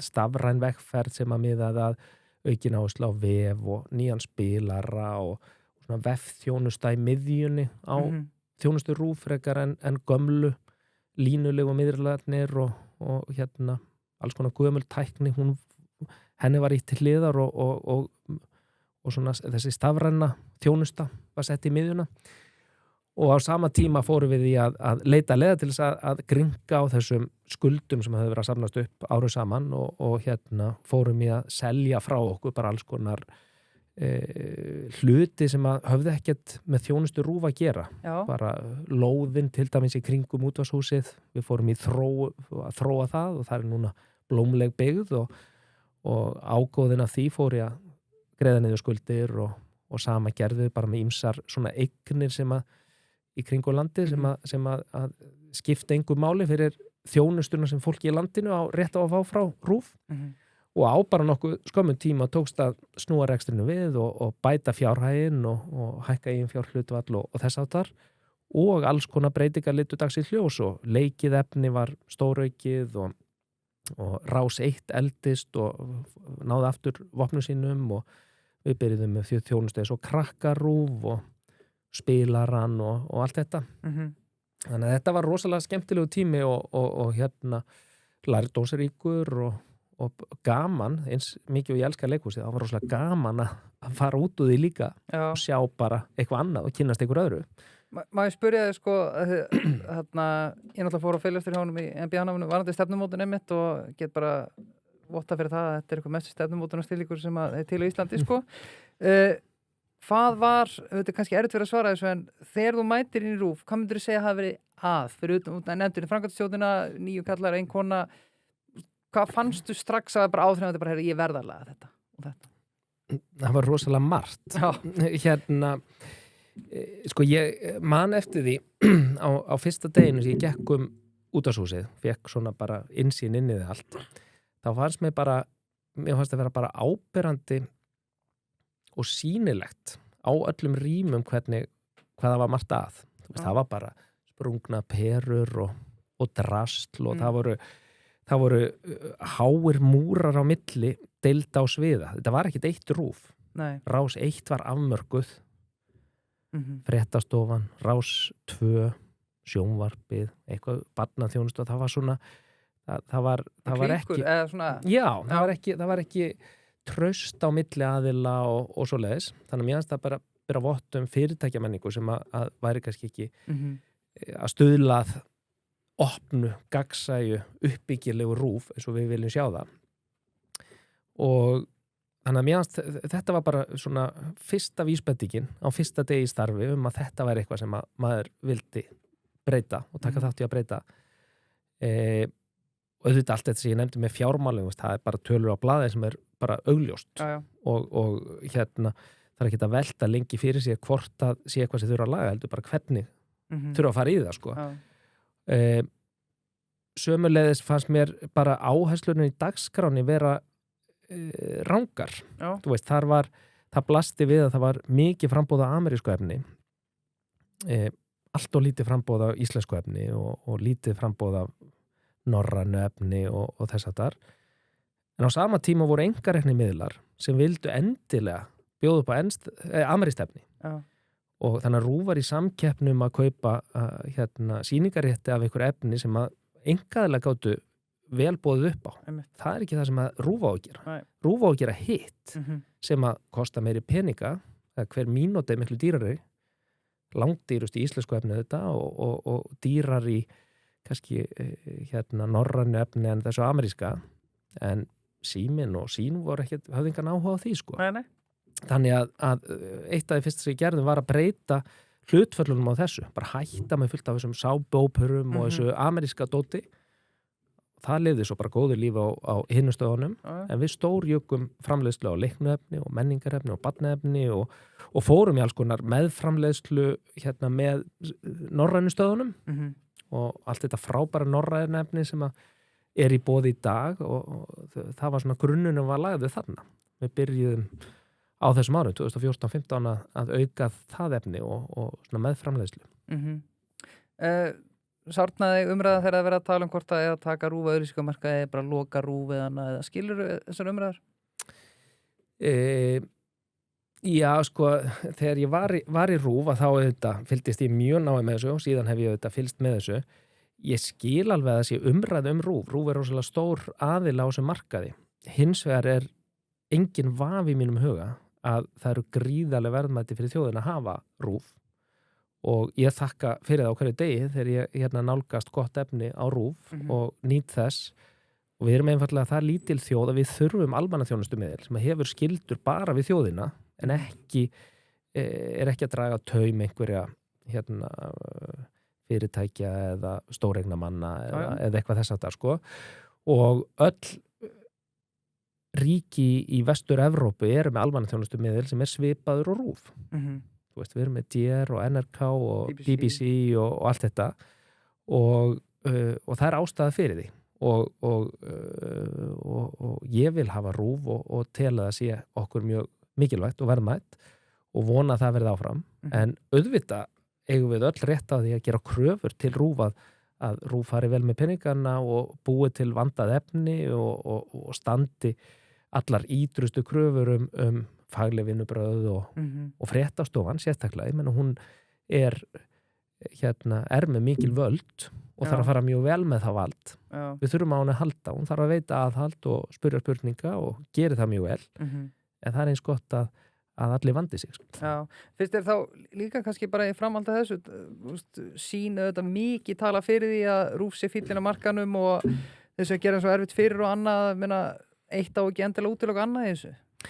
Já, klárlega viljum við öfluga einkamiðla og það þarf að skapa aðstæði til þess að þeir geti blómstra líka. Mér stundum umræðan hafa verið ómikið eins og RÚV, þú veist það sé RÚV að kenna að aðstæður hinna fjölmiðlana séu erfiðar. Í einhverju tilvikum það örugglega rétt sko, en að langmestu leyti það ekki RÚV sem að gera stöðu einkareknu miðlana erfiða sko. Umhverfið bara erfitt. Já, þetta krefjandi umhverfi og það þarf auðvitað að horfa á það bara pólitískt hvernig á að búa til aðstæðu þannig að hér þrífist fjölbreytt flóra þar sem að bæði almannaþjónustumiðillinn RÚV og öflugir einkamiðlar sem að sinna sínu hlutverki. Sko, mér langar að spyrja þig eftir þessa framstöðu á RÚV þar sem þú tekur við ekkert frábæru búi og næra að snúa þessu við, tekur erfiðar ákvarðanir og sýnir fram á hæfni. Sko, var ekkert verið að reyna að klóra þig yfir í þegar svo ertu náttúrulega leikhúskall í grunninn, sko, þannig að þú mætir aftur í Þjóðleikhúsi. Kom aldrei til greina að fara út í eitthvað nýtt svið? Jú, það kom alveg til greina, sko, og svo sem það hefur oft verið hnift í mig og menn hafa spurt mig hvort mér langi að skoða eitthvað og stundum hef ég skoðað eitthvað og stundum bara sagt strax nei takk en já, þú veist, þannig að það var ekkit útilokað en hins vegar, ég var búin að vera í RÚV nokkur ár og gekk bara mjög vel og ég mjög stoltur af árangrinum sem að náðist þar og aftur, ég var ekkit á förum frá RÚV þannig sko, það var bara ég sá fyrir mér að vera þar í nokkur ári viðbót en þá opnaðist bara gluggi að það var ákveðið að auglýsa Real Madrid. Þetta var starfi. Já, þá opnaðist gluggi og og það var ákveðið að auglýsa eftir þjóðleikhússtjóra og þú veist, ég var bara ennþá með leikhúsbakteríu eins og ég með ennþá sko og ég ákvað að gefa kost á mér í það og sem betur fyrir þá vildu þau fá mig og ég sé ekki eftir því en það var alveg erfitt að fara frá RÚV alveg svo það var erfitt að fara frá Borgarleikhúsinu sko, því að Áttu ég nóg naut eftir? þess. Eða það var margt sem að Já. var eftir að gera? Já, eitthvað sko þú veist, ég hefði hvorki farið frá Borgarleikhúsinu né RÚV ef að ég hefði upplifað að ég væri ekki búin að gera nóg, þú veist, í báðum tilvikum fannst mér vera búið að breyta, gera fullt af góðum hlutum, byggja eitthvað upp sem að myndi halda áfram. Ég hefði ekki viljað fara frá þessum stöðum og allt væri í rugli eða staðan væri ekki þó nokkru betri en þegar ég kom þákað, sko. Þannig að þá hefði ég í báðum tilvikum verið lengur, en ég var í báðum tilvikum sáttu við að fara, þó ég hefði líka verið mjög til í að gera meira, sko.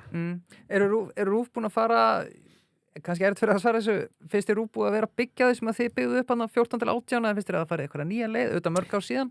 Já, mjög margt þú veist, ég horfa á RÚV í dag og er mjög stoltur af mörgu sem það er í gangi og sem byggir á grunni sem við unnum á sínum tíma, sko, en síðan auðvitað búið að breyta mörgu eins og eðlilegt er, en það er margt sem að, ég meina, ennþá er miklu meira frambóð af íslensku leiknu efni var og það er meira menningarefni og ennþá er bara alveg frábært úrval af norrænum vönduðu norræn leiknu sjónvarpsefni og minna af bandarísku efni. Krakkarúf sem við settum að stað er eitt af því fallegasta í starfi RÚV í dag og þetta fjölmargt í dagskráni sem var verið að þróa þessum tíma, sko, sem er ennþá þannig að ég er glaður og stoltur að ég hafa verið með í því, sko. En orka náttúrunar? Já, síðasti þáttu góður. Já, og en er þetta fjölga hlæðslustöðum á Seltjarnarnesi? Já, þú fagnar því. Og já, það gleður mig, ég veit ekki það. Og það er komin hlæðslustöða við Sundlaugina, Mýraskóla, Tónlistarskólan og Ástyrtafélag. Og þetta er einhver 18 tengi í heldina, held ég. Já, sælar.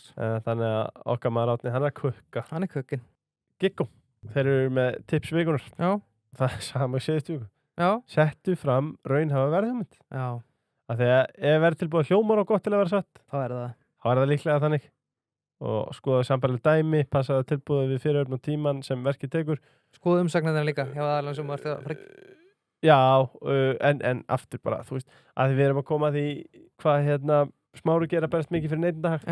Hvað þá með Giggó? Vá, Gigg-haggerið maður.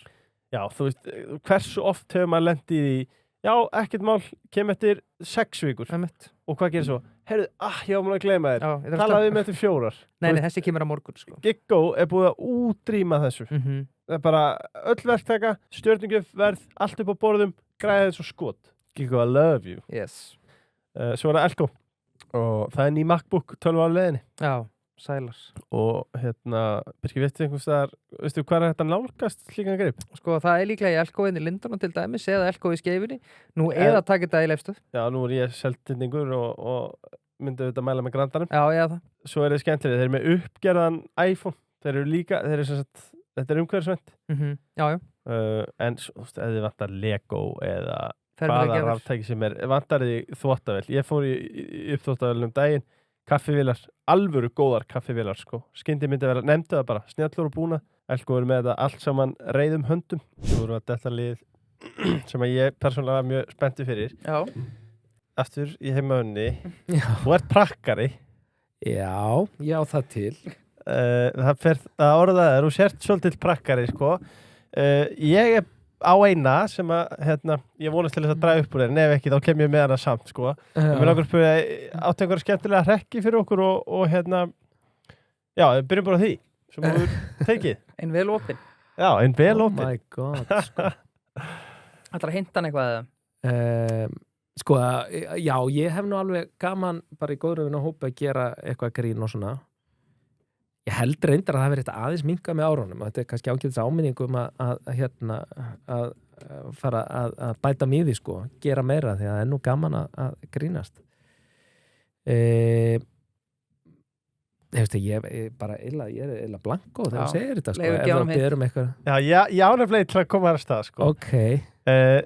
Sko, og þessi er rosaleg. Oh my god. Þetta er á þeim tíma sem að símsvarar voru meira og þá skilst mér, sko, að Magnús Geir hafi tekið einhvern og bókstaflega bara einhvern fyrir í símaskráni sé þetta númer og síðan byrja að ringja út hvipin og hvappin og segja, ertu til í að hafa samband hérna við þennan mann hérna? Sko, kannski betra að þú segir frá þessu.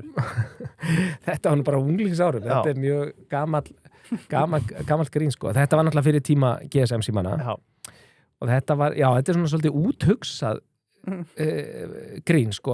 Fattaði núna eftir á að þetta var náttúrulega bara hugdekta þá.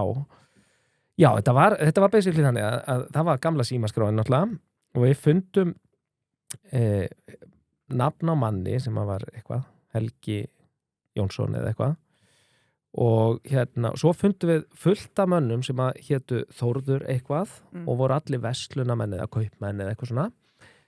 Síðan bara byrjaði ég að hringi alla þessa Þórða og kynnti mig sem Helga. Ég segi, góðan dag, Helgi heiti ég, Þórður nokkuð við? Og þetta var á miðjum degi, þannig að svarið var alltaf, nei, hann nú í vinnunni og já, heyrðu, gætirðu beðar að hringja þegar hann kemur heim? Já, ekkert mál, býtuðu þú heitir Helgi, já, og hvað er símanúmerið? Og ég gaf símanúmerið, já, Helga. Og svona bara fórum við í gegnum þetta og hringdum í svona 20 sem að fengu skilabóðum að hringa í Helga.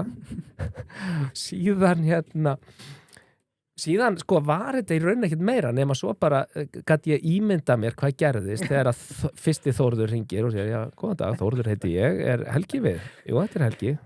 Já, blessaður. Já, býttu, þú hringdir í mig? Nei, ég hringdi ekki til þig. Býttu nú, ég fekk skilabóðum að þú hefði hringt í mig. Nei, ok, þetta er eitthvað, vertu bless. Og svo 10 mínútur síðan hringir aftur síminn og það er aftur, góðan daginn, Þórður heiti ég, er Helgi við? Já, blessaður, Þórður, þetta er Helgi. Heyrðu, þú hringdir í mig? Nei, heyrðu, þú. Og svona hefur þetta haldið áfram allt kvöldið. Og og mér finnst þetta bara svo góð hugmynd sko hvað myndi gerast en þetta var, þarna var ég bara svona 13 ára eða eitthvað. Hringdir aldrei, já, sjálfur og kynntir svo laumaðist ég í síman heima, ég sagði nú ekki pappa mömmu frá þessu á sín tíma sko til að prófa að hringja og segist heita Þórður en ég hringdi 2 eða 3 þetta kvöld en það var alltaf á tali. Eðlilega. Síðan glemdi ég þessu í svona viku en svo mundi ég þetta viku síðar og prófaði að hringja og þá hringdi og sagðist heita Þórður og sagði blessaður, Þórður heiti ég byrst afsökur að ekki hringt fyrir ég var í burtu en ég fékk þessi skilabóðum að hringi þig og þá sagði þessu auðmikjas Helgi sagði, heyrðu Þórður, áður en þú heldur lengra ég var ekki að hringi þig. Það undarlega gerðist að fyrir nokkru dögum síðan þá bara byrjaði síminn að hringja og þá bara fullt af mönnum sem allir heita Þórður sem sögðu að ég hefði hringt í sig en sannleikurinn er að ég hringdi ekki í neitt sko. Svona var maður skemmtilegur sem unglingur sko. En ertu ekkert í vinnustarekkjum? Of lítið núna en ég held að þetta sé bara mjög góð ámenning og samstarfsfólk mitt með bara eiga von á ekki von á góðu sko. Nei, herrum, ég ætla að taka svona stefnumótunum. Já, gerðu það endilega, þú ert nú stefnumótunum kall sjálfur. Já, ætlum að byrja á RÚV og svo tökum við Þjóðleikhúsið og Þröstur Ólafs sá mikli meistari leiðbeinandi minn og sá sem er að sjá þessi heimsóknir hjá Magnúsi í Þjóðleikhúsi fyrir NBA-hópin. Sko, eins og til dæmis þetta með RÚV, þegar þú byrjar að segja upp allir í yfirstjórninni er það, að því að ég finnst það kannski áttaði á því, bara vildi breyta hlutunum en þú sagðir fjármann að tala sína í máli og þú varst með ákveðna skoðun að gera hlutina er ekkert erfitt að vera nýmættur á svona stofnun og rífa svona rækilega í gikkinu? Jú, það er alveg erfitt sko, auðveldaleiðinu er þetta bara að mæta og setjast í stólinn og halda áfram og gera það sama og hefur verið gert en það er ekki hlutverki sem mjög var falið.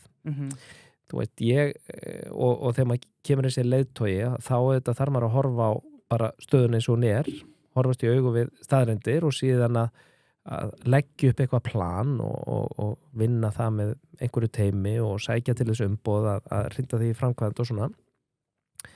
En auðvelda leiðin er alltaf að gera ekki neitt en það er ekki rétta leiðin endilega.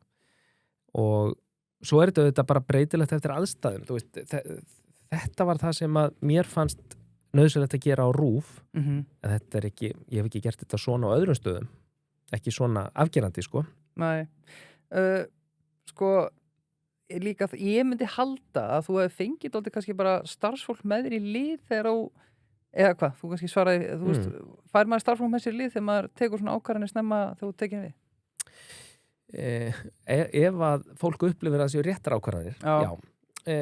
Og þetta er auðvitað, veist, þetta var auðvitað mikil áhætta að gera, en þarna var tilfinningin svo að það þyrfti að breyta kúrs mjög fljótt og reyndar sko eins og ég mat stöðuna þarna að þá var traustið hafði verið á niðurleið, það var vantraust sko frá fjárlaganefnd gagnvart RÚV þegar var búin að vera taprekstur og ég leit svo á að það væri bara mjög skammun tími til stefnu til þess að sýna að RÚV væri treystandi í rekstri, það þyrfti að snúa rekstrinu við og að það þyrfti frekar fljótt, öllum þyrfti að verða ljóst frekar fljótt að það væri breytingar í loftinu, að það væri bara ákall eftir breytingum og og þess vegna væri svolítið mikilvægt að það er sýnilegt mjög fljótt að það væru breytingar framöndan og þess vegna fórum við svona frekar afgerandi af stað í þetta allt saman og líka, ég meina, RÚV er stór stofnun, vissu leiti er þetta svona eins og flugmáðurskip sko, margir búin að vera þarna lengi og fólk þurfti að sjá að það ætti í alvöru að breyta einhverju og við vorum að kalla eftir þó nokkuð breyttum vinnubröðum til dæmis bara út frá hvernig þetta miðla efninu eftir nýjum stafrænu leiðum og þess að þar þannig að það þurfti að ná öllum upp úr einhverju hjólförum og fara bara átt að sjá að það væri eitthvað disruption í gangi, að það væri eitthvað, maður þurfti að gera hlutin öðru í sig og þetta er svo studd allt við það sko. Já, það er líka, þú nefndir þetta aðeins áðan en þú veist, ég var að skrifa þetta hjá mér áðan sko, það hlýtur að hafa allavega hjálpað að fengið starfsfólki með í lið að hafa farið með þessa efstu hæðarna sem átt að vera ykkur fyrir yfirstjórnina, þá hugsaður bara, engin valdaskipting hérna, það er allir bara jafnir hérna, þetta er bara eitt RÚV, hugsaður þetta ekki þannig?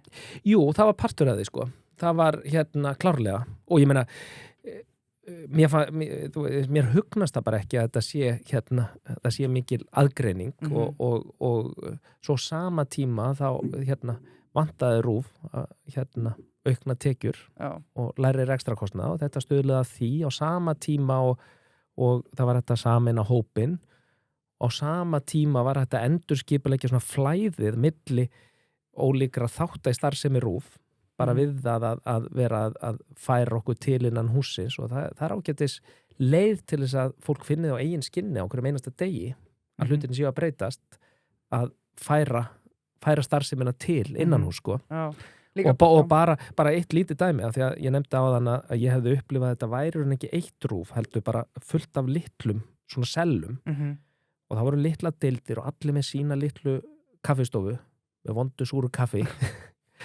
og þannig að fólk hittist ekkert og það bara ítti undir að það var svona sellumyndun og það sem við gerðum var að útrýma öllum þessum litlu kaffistofum og búa bara til eina miðju þar sem allir kemur saman og það væri gott kaffi fólk þyrfti að standa upp frá tölvunni eða stúdíónu sem það var að vinni og labba í gegnum deildirnar og helst fram hjá stafrænu deildinni sem var að fara að miðla efniðinu á leiðina kaffinu og hittir eitthvað við kaffivélina og spjallar og færi nýjar hugmyndir og svona þetta er bara svona einföld físísk breyting sem getur stöðlað mjög miklum alvöru breytingu sem skipta máli fyrir virði bara það sem verið er að gera bara til þess að við hugsum RÚV á nýjan hátt og til þess að þurfum að búa til efni á nýjan hátt og vinna saman á ólíkan hátt og nýjan hátt. Og þetta tengist, sko, að því tölum Þjóðleikhúsið í byrjun þáttar með að þið getið tekið meiri áhættur og farið eitthvað eigin efni og eigin sýningar ef að reksturinn er í lagi og það er kannski saman sem þarna og mér langar að hrósa þér sérstaklega að þú nefndir þetta aðeins áðan, þú veist þess að þú tala leiguhæðum, salabingaréttar, nýting eigna og annað, þú veist þetta eru svona ósexy verkefni út af við fyrir útvarpsstjóra RÚV en þú veist, auðvitað, núna setja þarna eftir að hugsa auðvitað gerur þetta en þetta var ekkert eitthvað láð þetta eitthvað beinlis við að gera þetta var alveg ákvörðun samt að fara í þetta, eða ekki? Jú, það var það sko og þetta er ekkit skemmtilegustu verkefni, þetta er rosalega gaman að geta bara verið með fullt af peningum og skapað spennandi ný verkefni en það er ekki sustainable, ég meina það þarf alltaf að ganga upp rekstrarlega, við þurfum að vera rétt með við nullið, það er bara mjög einfalt það er bara grunnforsenda til þess að sé að halda áfram Mhm. hvort sem þú ert í leikhúsi eða rúf eða fyrirtæki eða hvað það er og þannig ég hvorki tilviki rúf eða nokkur öðru sem ég hef tekið þátt í hefur það verið neinn spurning mínum huga, það er bara grundvalla forsenda, þú veist látu það verið í lagi svo gerum við allt sem við viljum gera sko. En við gerum það innan þess ramma sko. Og þetta var reyndar líka í tilviki rúf var þetta líka bara spurningu um trúverðuleika rúf var að missa trúverðuleika af því að reksturinn var ekki í lagi skuldinu voru miklar trausti var að minnka þetta var allt að gefa eftir og þetta styður allt hvert við annað sko. Já, klart stefna rúf sem er nú bara opinber og er á sem hún gafst út sem hún er á veraldarvefnum þetta er alvöru plagg og þetta er alveg bara svona ákveðið manifesto bara hvernig þú innleiðir stefnu eða hvað? Já, við unnum þetta náttúrulega öflugt og stórt og gott teimi saman og var alveg frábær vinna, ótrúlega skemmtileg sem að var unnin þannig 2016 eða eitthvað svoleiðis og endurspeglaði náttúrulega hluta til það sem við vorum búin að vera að gera misserinn og undan en líka það sem við ætluðum að gera fram á veginn. Stefna til 2021. Já. Já, mjög impressiv. Já, þetta var rosalega skemmtileg vinna. Og við vorum líka unnum þetta framkvæmdastjórnin þáverandi og með breiðri þáttöku starfsmanna og þetta ýmissa hagaðila. Því rúf hefur áhrif á svo marga, þannig að við vorum í samskiptum við hagaðila allt land og fórum hringinn í kringur landið og heldum fundi og svona. Og svo nýttum okkur það líka að rúf hluti af samfélagi þessara almannaþjónustumiðla. Þannig að við vorum með innlegg og stuðning frá BBC og DR og NRK og sóttum okkur þetta og fengum frábært fólk til okkar til að vera með okkur sko. Já.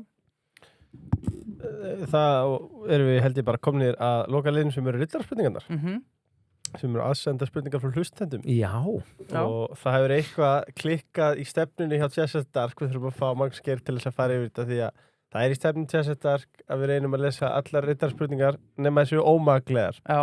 En við lendum við því fyrir þannig þátt að þær voru, ég mætti segja að vera ómálefnalegar, en stefn okkar nær ekki verið það, þannig ég ætla að vera þær upp hérna. Geir sókar yfir á vaðið og spyr, er gaman að vera þjóðleikhússtjóri? Já, það er sko rosalega gaman að vera þjóðleikhússtjóri yfirleitt og eiginlega alltaf er það gaman en það er alveg sérstaklega gaman núna því að það gengur vel og það er svo flott fólk í húsinu og þannig ég er rosalega stoltur og þakklátur og það er reyndar eiginlega þannig að hverjum degi því ég kem að þjóðleikhúsinu og horfa á þessa fallegu byggingu og hugsaði, mikið er ég heppinn. Já. Þessi bygging var samþykkt þegar það byggur 40.000 manns í Reykjavík. Já. Á Reykjavík svæðin. Það er ruggla. Alvöru metnað. Nákvæmlega. Og hún var kláruð bara á síðustu árunum árunum eftir stríð. Bara á loka degi stríðsins var ákveðið að klára byggingu þjóðleikhússins og hún opnaði 1950 og var svona táknum sjálfstæði þjóðarinnar. Þannig að þetta er sögulega bygging. Ég er kannski með eina, og sorry, við erum búin að tala um þetta ef ég er að tvítaka mig. Sko, við erum búin að tala um hvað gerir í Borgarleikhúsinu og tókst við erum búin að tala um RÚV, sko, tölum við þetta í byrjun þáttar um þjóðleikhúsi, en á hvað stafa þjóðleikhúsi þegar þú mætir? Var þetta eitthvað sambarlegt eins og hvernig var bara ástandið á þjóðleikhúsinu? Það var margt gott og frábært fólk þar. Það var hins vegar alveg ótal margt sem að mér langaði að breyta og ég fekk nýtt fólk með inn í það teimi og við höfum breytt mjög miklu og fórum að staði heilmikla breytingar sem snéru að verkefnavali og listrænum áherslum og við endurnýjum hóp listamanna og gerðum ákveðna breytingar í starfsmannahópnum að öðru leyti, breyttum ásýndinni og frískuðum upp á vörumerkið og markaðssetningu og þess áttar. En stærstu breytingarnar snéru að því að leggja höfuðáherslu á höfundastarf og ný íslensk verk í staðin fyrir erlend verk og núna 75% af því sem við erum að gera eru ný íslensk verk og við erum með fjölda höfundar sem eru að vinna með okkur og skrifa og þróa verk og þess að þar og að taka á móti alveg fullt af frábæru ungu fólki sem að fá tækifæri og við erum að veðja á og erum alltaf að minna okkur á að þora að taka áhættur og sækja fram og reyna að endurtaka okkur ekki, sko. Já, en reksturinn þarna, hvernig hefur hann verið? Hann hefur gengið mjög vel. COVID-árin voru þetta hérna... Það er ekki komið inn á það, maður. Nei, sko, ég tók við í byrjun árs 2020 og var sem betur fer, við héldum vel á spöðunum og byrjuðum að breyta sem betur fer, sko. Þannig að við vorum búin að ná að vera að breyta ymsu í 2,5 mánuð þegar COVID skall á og þá tók við tími sem var auðvitað mjög krefjandi allstaðar, en kannski sérstaklega fyrir leikhús að því að hérna verksmiðja sem að það sem fólk má ekki koma saman er kannski ekki endilega risa vandamál, sko, það var með færibönd, en leikhús sem bara snýst að fólk sé saman er auðvitað mjög krefjandi í heimsfaraldri og það var þannig og bara endalausar áskoranir og krísur sem að þurfti að taka á þetta og alltaf verið að loka og opna og svona. Þannig að reksturinn var erfiður, en ég er mjög stoltur af því sem okkur tókst að gera, því við vorum alltaf, alla þennan tíma, þrátt fyrir allar áskoranirnar, vorum við með fókusun á, vorum alltaf að spyrja okkur, byrjum hvernig einasta dag og segja, hvernig getum við búið til einhver verðmæti? Af því að þú veist, við erum þarna starfsfólk þjóðarinnar, við erum á launum hjá þjóðinni og það kemur samkomubann þar sem er sagt, þið megið ekki koma saman, þið megið ekki taka móti neinum gestum, þannig að það sem að leikhús gerir má ekki gera. Þá þurfum við að segja, ok, hvað er hérna sem við getum gert og búið til eitthvað verðmætt og við fundum endalaus verkefni eins og ég nefndi á þann þegar hérna dvalarheimilin voru öll lokuð munið, þegar ættingja mátti ekki fara til hérna ástvina sinna gamla fólksi sem að var inn á elliheimilum og hittu enga og svona, þá byggum við til prógram, byggum til bíl eða fengum bíl sem við breyttum til þess að geta farið með leikhús sem var parkerað fyrir utan dvalarheimili eldri borgara og fluttum þar dagskrá þannig að þau komið út á svalir eða glugga og fengu skemmtun, sko. Svo byggum við til sýninga fyrir leikskóla því að leikskólarnir voru opnir, þannig að við máttum fara þangað og svo framvegis, þannig að alla þennan tíma þá vorum við að skapa eitthvað og búa eitthvað til þó við seldum ekki eftir einasta sæti, sko. Að þá var starfsfólk Þjóðleikhússins að reyna að búa til eitthvað sem skipti einhverju máli, sko. Mjög vel gert. Nett. Það er gaman að Þjóðleikhússtjóri. Já, ég ætla að afgreiða 2 snöggar hérna frá ritturunum bara til þess að afgreiða. Daniel Hörður spyr, er gaman að vera fyrrum útvarpsstjóri Ríkisútvarpsins og Vésteinn Örn lætur knéfylgja kviðið hérna og spyr, er gaman að vera fyrrum leikússtjóri Leikfélags Akureyrar? Þau voru taktið þannig. Þetta eru taktfastir rittarar. Já, veistu að ég er hérna, mér þykir mjög gaman að vera fyrrverandi útvarpsstjóri og fyrrverandi leikússtjóri Leikfélags Akureyrar. Mér fannst gaman þegar ég var ekki fyrrverandi, heldur þáverandi í báðum þessu tilvikum, en ég er líka bara svakalega stoltur af þessum tíma og þakkláttur fyrir að hafa fengið að vera þar og horfi á margt sem að ég tók þátti á sínum tíma og hugsa, þetta er gott, það hérna er verið að halda áfram með þetta eða byggja þessum grunni og svona. Þannig að mér hlýnar alltaf í hjarta þegar ég kíki í heimsókn, bæði upp í Efstaleiti og Norður Akureyri. Ég verð að spyrja, sérðu fyrir að vera mörg ári viðbútt í Þjóðleikhúsinu? Já, ég er með hérna samningur við mig var endurnýjaður núna fyrir 2 árum eða eitthvað, þannig ég er með samning til 2030. Já. Og ég er nú að verða komin langleiðina með að prógramera það allt saman, sko. Og hérna, og við erum bara á fullri ferð og mikilli siglingu, þannig að ég ætla svo sannarlega að vera í Þjóðleikhúsinu áfram. Esit? Já, okkar menn. Bókhalds- og launavinnsla fyrir einstaklinga, félög, fyrirtæki og stofnanir. Ég held að menn séu of seinir menn og konur ætla að skila inn núna skattframtölinu, en prófið að rífi tólið og sendið á Esit. Já, þegar þessi þáttu byrtist þá ertu líka svona viku og sitt. Já, ertu komin að, já. En ég menna að sumir vera seins. Já, Esit rekaði þetta í 2 fyrirtæki í dag.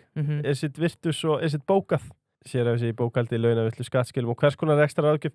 Þannig að, sko, Birgir, þú ert nú Esit kall. Já, þetta er guldsífiri. Þetta er guldsígildi og hérna, ef þú ert eitthvað spáð í fjármögnun líka, þá er þetta bara, þið bara upp tólið, það er 419 Já, takk. Og Esit, ef þú veist að veltaði fyrir einhvern veginn að stafa, það er ECIT, og svo er það bara @ecit.is, ef þú vilt hafa samband við á í gegnum netfangið. Lengjan, fátt betur en að hafa rétt fyrir sér. Já, það værist að græða pening á því. Já, en aftur, þannig erum við á öndverðið með þið, sko, af því mér finnst svo gaman að styrkja við baki á íslensku íþróttalífi, sko. Já, ég veit það, þið finnst gaman að brenna pening. Já, en þú reyndar ekki að gera það þarna. Sko, aftur, þú veist, að brenna pening Já, þú veist, á lenginu ertu aldrei að brenna pening Nei. þú veist, annarkvort að græða pening eða steðið bækja á íslensku þetta er íþróttalífi win-win deal. og ég þreytist ekki á að segja það sko. Ef þú ætlar að hérna, ef þú ætlar að spila peningunum þá viltu gera það með tvöfaldan lásin Já, það er rétt lengjan, hjá þér, það er með rétt hjá þér. tvöfaldan lás Já, tvöfaldan lásin, já.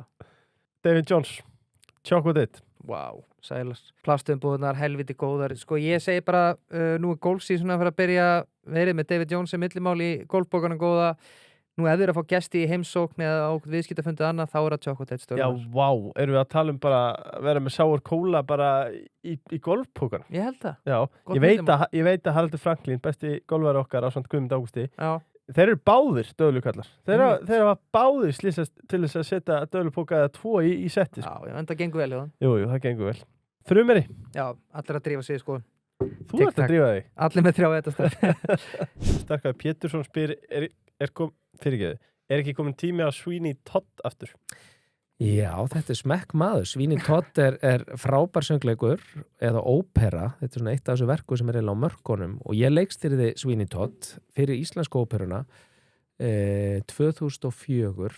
Alveg frábært verk, krefjandi og skrítið og óhugnarlegt og fyndið og það eru fleiri sem að spyrja hvort það sé ekki komið tími á Sweeney Todd, þannig að hver veit. Já. Það er alltaf að vita Þitt uppáhaldsleikrit? Já, sko, maður er náttúrulega alltaf heillaður af því sem er í gangi, þú veist, núna er ég alveg heillaður af Orrstegi og Orrtungu og Salka sem við erum að sína í hérna Borgarnesi og Gæðablóð sem við vorum að frumsýna í gær og mér þykir vænt margt sem hefur verið í fortíðinni en svo er maður mest spenntur fyrir því sem er að koma og en við erum ekki búin að opinbera nýtt leikár Þjóðleikhússins, það gerist seinna og á næsta leikári erum við með mörg alveg frábær leikrit þar á meðal er eitt leikrit sem að ég er að fara að leikstýra sjálfur. Já. Það er svo? Þannig að hérna Það var einmitt en því miður get ég ekki opinberað nafnið á verkinu en það er sannarlega uppáhaldsleikriti mitt í dag. Já, ef það myndi segja okkur að þú ert að drepa okkur. Sko, þá verð ég að spyrja fyrir hlustendur að núti sem að eru kannski minna færi leikhús. Hvað myndur þú mæla með að myndu tjekka á í Þjóðleikhúsinu? Sko, það er alveg óvenju það eru óvenju margar sýningar sem að hérna eru að hrífa og vekja mikla lukku í dag og ég mæli með þeim öllum. Og ég get ekki gert upp á milli barnanna okkar. Nei. En þú veist, Ormstunga er svona stóra sýningin sem að flestir eru að fara á núna. Stór söngleikur, hrífandi og skemmtilegur og fyndin með geggjaðri tónlist og höfða til allra aldurshópa. Þannig að það er kannski svo sýning sem höfða til breiðast og hópsins. Orrstegi er alveg geggjuð en ég myndi ekki alveg kannski mæla með henni við alla. Ég myndi ekki taka strákana mína litlu 2 á hana en ég tek þá með mér á Ormstungu og hérna foreldrar og amma og afi geta farið líka sko. Ertu að taka þessar sýningar oft eða? Sjálfur, sjá þær. Já, sko ég er svona að því ég er leikstjóri í grunninn að þá hérna er ég alveg svolítið involveraður alltaf á uppsetningatíma og á í miklu samtali við leikstjórana, kem á reynsli og er yfirleitt svona síðustu 2 vikurna fyrir frumsýningu mikið í salnum og horfi nokkuð oft og á alla forsýningar og er svona leikstjórunum til ráðgjafar og kvíslaðunum og svona. Þannig ég sé þetta mjög oft fyrir frumsýningu og svo sé ég sýningar svona öðru hverju á sýningatíma en það eru náttúrulega bara ákveðið mörg kvöld á árinu og þetta eru margir titlar þannig að ég næði ekki að vera alveg öll kvöld sko og í kvöld til dæmis eru sennilega 6 sýningar í gangi í Þjóðleikhúsinu og hérna og þannig er það flest kvöld vikuna sko. Já. Hver er þín uppáhalds hljómsveit og af hverju er hún Duran Duran? Já, Duran er mín uppáhalds hljómsveit. Ég hlusta mikið á tónlist og alls konar tónlist og hérna og alltaf uppgöt eitthvað nýtt og ég á 5 börn og 2 litla stráka sem er alltaf að kynna mig fyrir einhverju nýju sem er geggjað og ég hlusta mikið á Ormstungu og svona en hljómsveitir sem hefur fylgt mér síðan ég var barn og ég er ennþá hrifin af er Duran og hérna og það er svona guilty pleasure eða það sem ég set á í bílnum ef ég þarf að peppa mig upp eða ég vil klappa mér sko. Já, frábær hljómsveit. Hvað áhugamál hefurðu utan vinnu? Það er nú aðalega fjölskyldan sko. Ég er umvafinn góðu fólki og góðu vinnum og á mörg börn og barnabörn og á sterka fjölskyldu og mér þykir dásalegt að vera hjá þeim og mér þykir erfitt að vera, frá þeim lengi. Í vikunni fór ég 2 daga vinnuferð sko og ég gæti ekki beðið eftir því að koma heim og faðma strákarna og konuna mína. Já. Á hverju ertu stoltastur? Ég er nú stoltastur af börnunum og fjölskyldunni á nokkuð sem vafa. En á vinnuferðlum? Þessi er erfið? Já, mjög erfið. Sko ég er bara þakklátur og stoltur af mörgu, þú veist. Ég er núna rosalega stoltur af Þjóðleikhúsinu og því sem er í gangi og áhættunum sem að er búið að vera að taka og hafa lukkast og öllu unga fólkinu sem er að koma inn og fær svona rosalega stuðning af reynsluboltan sem er rosalega sýnilegt í Ormstungu þannig að það eru kornungir geggjaði listamenn sem eru í forgrunni svo eru þið studdir af landsliði leikara bestu, reyndustu leikuru þjóðurinnar sem eru með þeim á sviðinu eiga sín moment og stíga inn og brillera og áhritur elska þau en þessi hópur er saman í því að flytja söguna og hrífa áhritu með og ég er alveg ótrúlega stoltur af því að sjá allt leikhúsið saman búa til þess að töfra. Af hverju ertu þetta er rittarspurningina af hverju gömlu kempurum sliti út sem aukaleikarar í stóru sýningunum? Sko, það er engir litli leikar eða stóri leikarar í leikhúsi eins og Þjóðleikhúsinu þar sem það er leikhópur og það er ekki öll leikhús þannig, sum leikhús eru rekið þannig að það er engin fastur leikhópur það er bara ráðið inn fólk í stökkverkefni en Þjóðleikhúsi er með mjög öflugan leikhóp og það eru 20 og eitthvað leikarar á samningi og þá er verið að reyna að blanda stundum eru leikar í stórum rullum svo eru þeir í minni rullum á móti og þess að þar og í Þjóðleikhúsinu er það þannig að sumir beru uppi eina sýningu og svo leika er eitthvað minna en styðja við í þeirri næstu og í því felst svakalegu styrkur eins og ég var að nefna áðan í Ormstungu sem að margir tala að bara svo geggjað að koma og sjá 20 frábæra leikara sem að glansa hver í sínu númeri og svo leiðis en þetta á ekki að vera borið upp að einhverjum einum sko. Nei. Páll Steingrímsson. Lolla er geggjuð. Já, alveg og svo er Gói þarna og Pálmi og Örn Árna og þú veist Hallgrímur Ólafs og Ilmu Kristjáns og bara nú er ég búin að tella svo marga ég verði að klára nei, ég meina þau eru svo flott allir eiga sín moment og glansa og eru heilt í leikslok þannig er leikhús sem að hefur á að skipa öflugun leikhópi þar sem þau geta brugðu sér alls konar líki og sungið í einu verki og svo verið í massífu drama og reyfið sér hjartaði í því næsta sko. Og við nefndum það ekki upphafi sko en Rán sem er í aðhlutverki var mitt líka bara í leiklistaskólanum þegar hún er ráðin inn í þetta hlutverk ekki satt. Alveg rétt. Og þessi stóru nöfnsegjóntar þau eru ekki þannig og það er erfitt fyrir þau að vera í einhverju aukahlutverki? Nei, það er sko þeir sem velja sér að vera í leikhópi og taka að sér, þá er það að taka að sér kannski 3 hlutverk á vetri eitthvað svo leiðis að þá er það að blanda og það getur líka verið bara krefjandi að vera alltaf að draga vagnin og við erum auðvitað með einstaka þannig verk, þú veist, við höfum verið með einleiki eins og núna, Sölku sem við erum sín í Borgarnesi og Vertu Úlfur var hjá okkur og svona, það er bara einn leikari og það er alveg magnað líka þegar vel tekst til, en oftast er þetta fleiri, þá er það hópurinn sem dregur þetta saman sko. Páll Steingrímsson, hann vildi nú bara þakka fyrir þessa flottu hluti sem hún gerir sem leikustjóri Leikfélags Akureyrar og þakka fyrir góða þjónustu. Já, ég bara þakka honum fyrir. Ég er með eina sem að er, nú er litla systir mín að læra leiklist eða leikstjórn.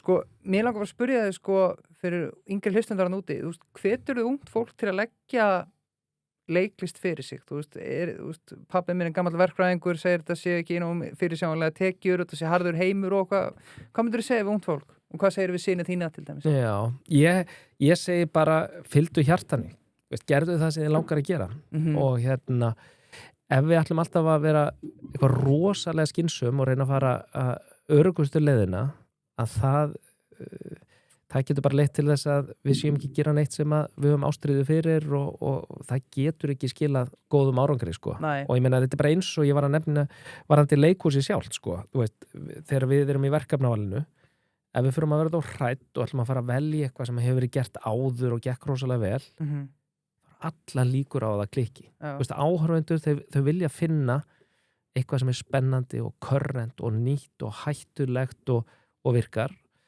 og það er bara það sama þegar við erum að velja okkur hvað við ætlum að gera og ég var, sko, þegar pabbi minn er búin að vera mikið í business í gegnum tíðina og margir spurðu mig á yngri árum spurðu mig hvort að foreldra mínir, pabbi og mamma hefði ekki reynt að tala með ofan að því að fara í svona óskinsamlega bransa veist, vildu þau ekki og færi bara í business eða eitthvað svona en það var aldrei þannig, þau voru alltaf bara að segja fylgdu hjartanu gerðu það sem þið langar að gera en búðu undir að geta tekist á við hvað sem er þú veist, ég hefði geta farið að læra bara að verða leikari ég lærði leikstjórn svo bætti ég við mig leikhúsfræðum og svo reyndar MBA nám líka, stjórnarnám og við það að þá svona breykkaði svona, eða fjölgaði tækifærunum hvað ég gæti gert og ég myndi segja við ungt fólk hlusta á hjarta þetta og gerðu það sem ég langar að gera og síðan vinnur úr því sko.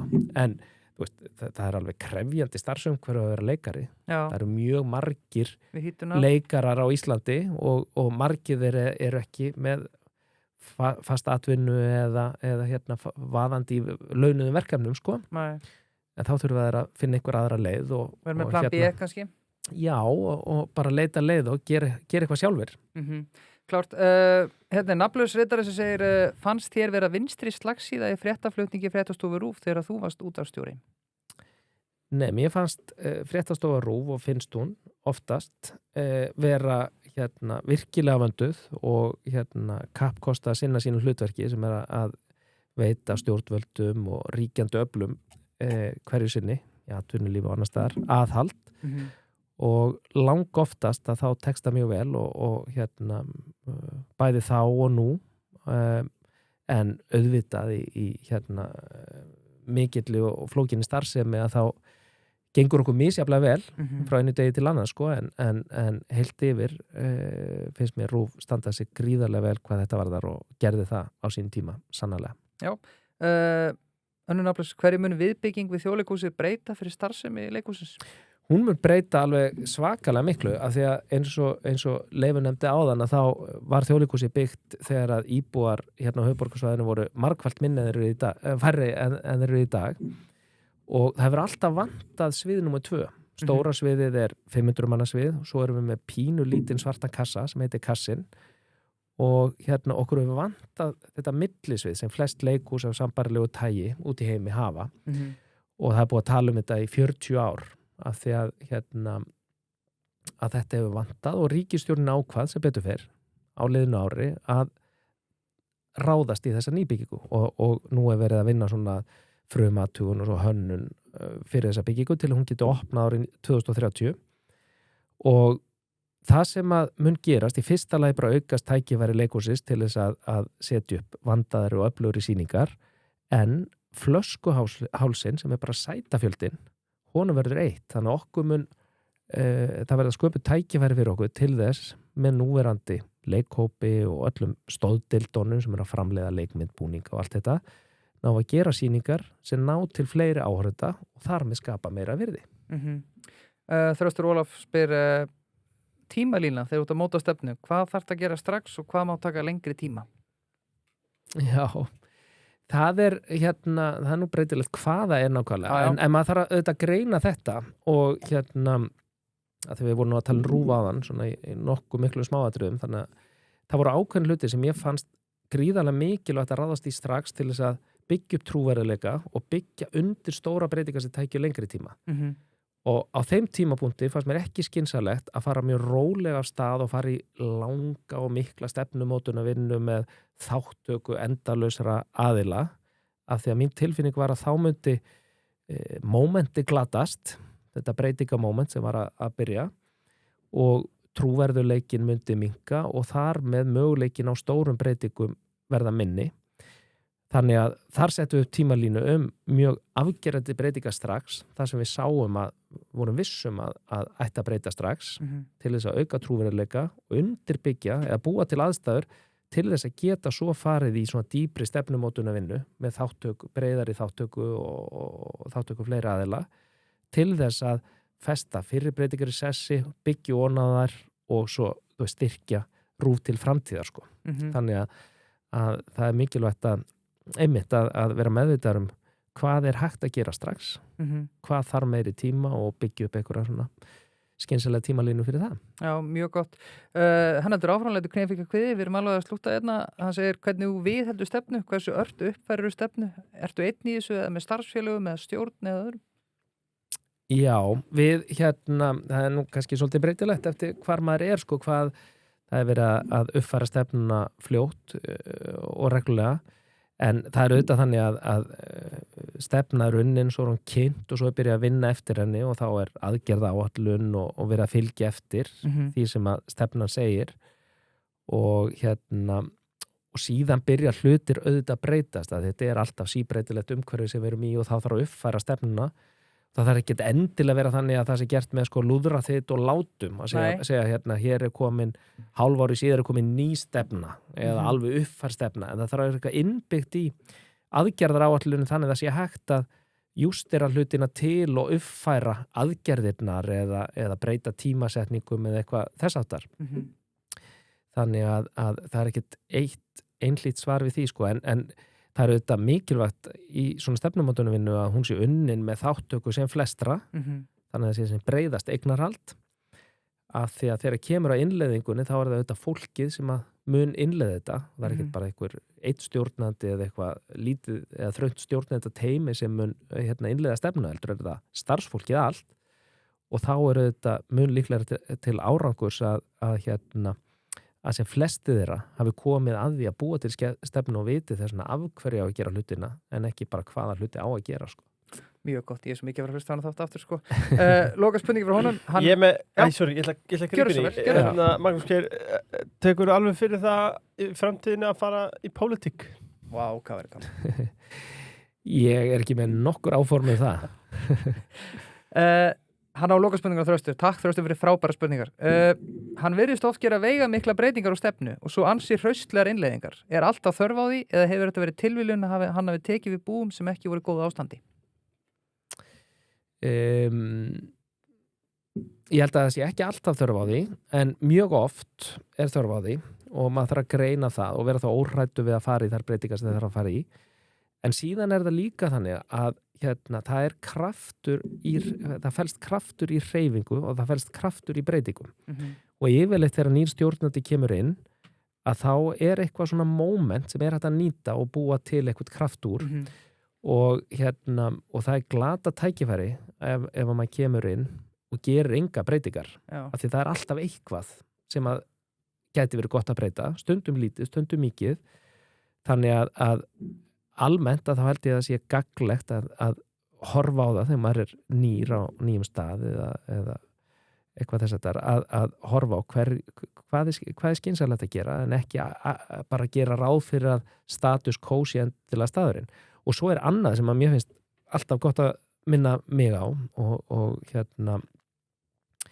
að það er sko að þegar mann fyrir að líða of vel, þegar gengur of vel og hlutin eru búin að vera kannski stöðugir í of langa tíma þá getur manni farið að hætta til að líða of vel setja tærnar upp í loft og alltaf halda áfram nákvæmlega þar en það er hættulegi tímapunkturinn þá er hætt við að fara að endurtaka og kópera það sem þú hefur að gera áður og þá getur ekkert gerst annað en að það fer að fjara undan þannig að þá er það staðurinn til þess að segja býtu, ok, nú þurfum að finna nýtt markmið eitthvað nýtt, breyta einhverju af því það er svo mikil kraftur í því að vera á hreyfingu og vera á ferð.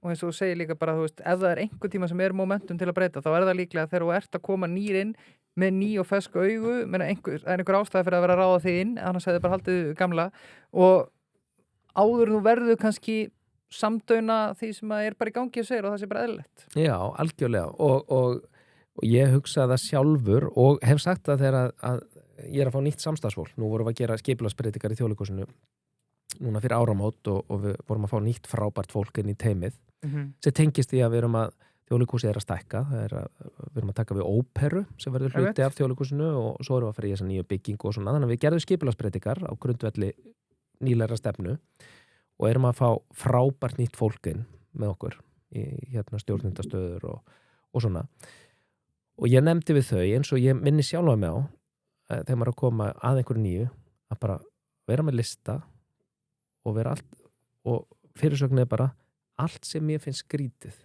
Já. Bara maður kemur inn á nýjan stað, það er eitthvað skrítið, maður hugsar, akkur ég gera þetta svona? Já.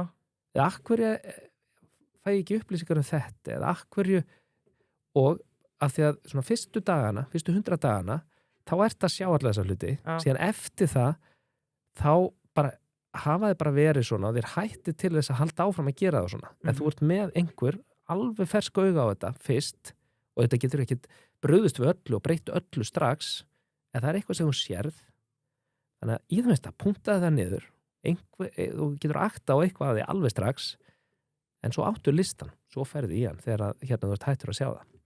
Mjög gott, djúvillir sammála þessu. Það er alveg að koma að lokum. Hvað gerir góðan stjórnanda? Góður leiðtogi eða góður stjórnandi þarf að hafa ástríðu fyrir því sem hann er að gera og njóta þess að vinna með fólki og hlakka til að mæta í vinnuna og búa til eitthvað með þeim góða hópi og leggja línur, leiðina, vegferðina sem framöndan er og njóta þess að gangana með hópnum. Já, Óristegja eða Ormstunga? Báðar. Loka spurningin, hún er öðruvísi og hún er skemmtileg, hún verður hérna í sumar. Já, eitthvað framöfti, já. Það er Magnús Geir, nei, ég ætla nú að hafa þetta næst síðustu, svo tekið loka. Viltu gangi í Evrópusambandi? Ég er ekki alveg búin að gera það fyrir mig, ég ætla nú að nýta næstu mánuði í að kynna mér það, en ég held að það séu margir kosti við það, en auðvitað vitum við ekki að þá hvað er í pakkanum. En ég held eins og að það sé fínt fyrir okkur að fá að Já, loksins. Fá að skoða það. Já. Loka spurning kvöldsins, búið að vera frábært. Eitt ráð til ungs fólks. Fylgdu í hjartanu og hafðu gaman. Magnús Geir, takk fyrir kvöldi og takk fyrir komuna. Takk sömuleiðis. Takk.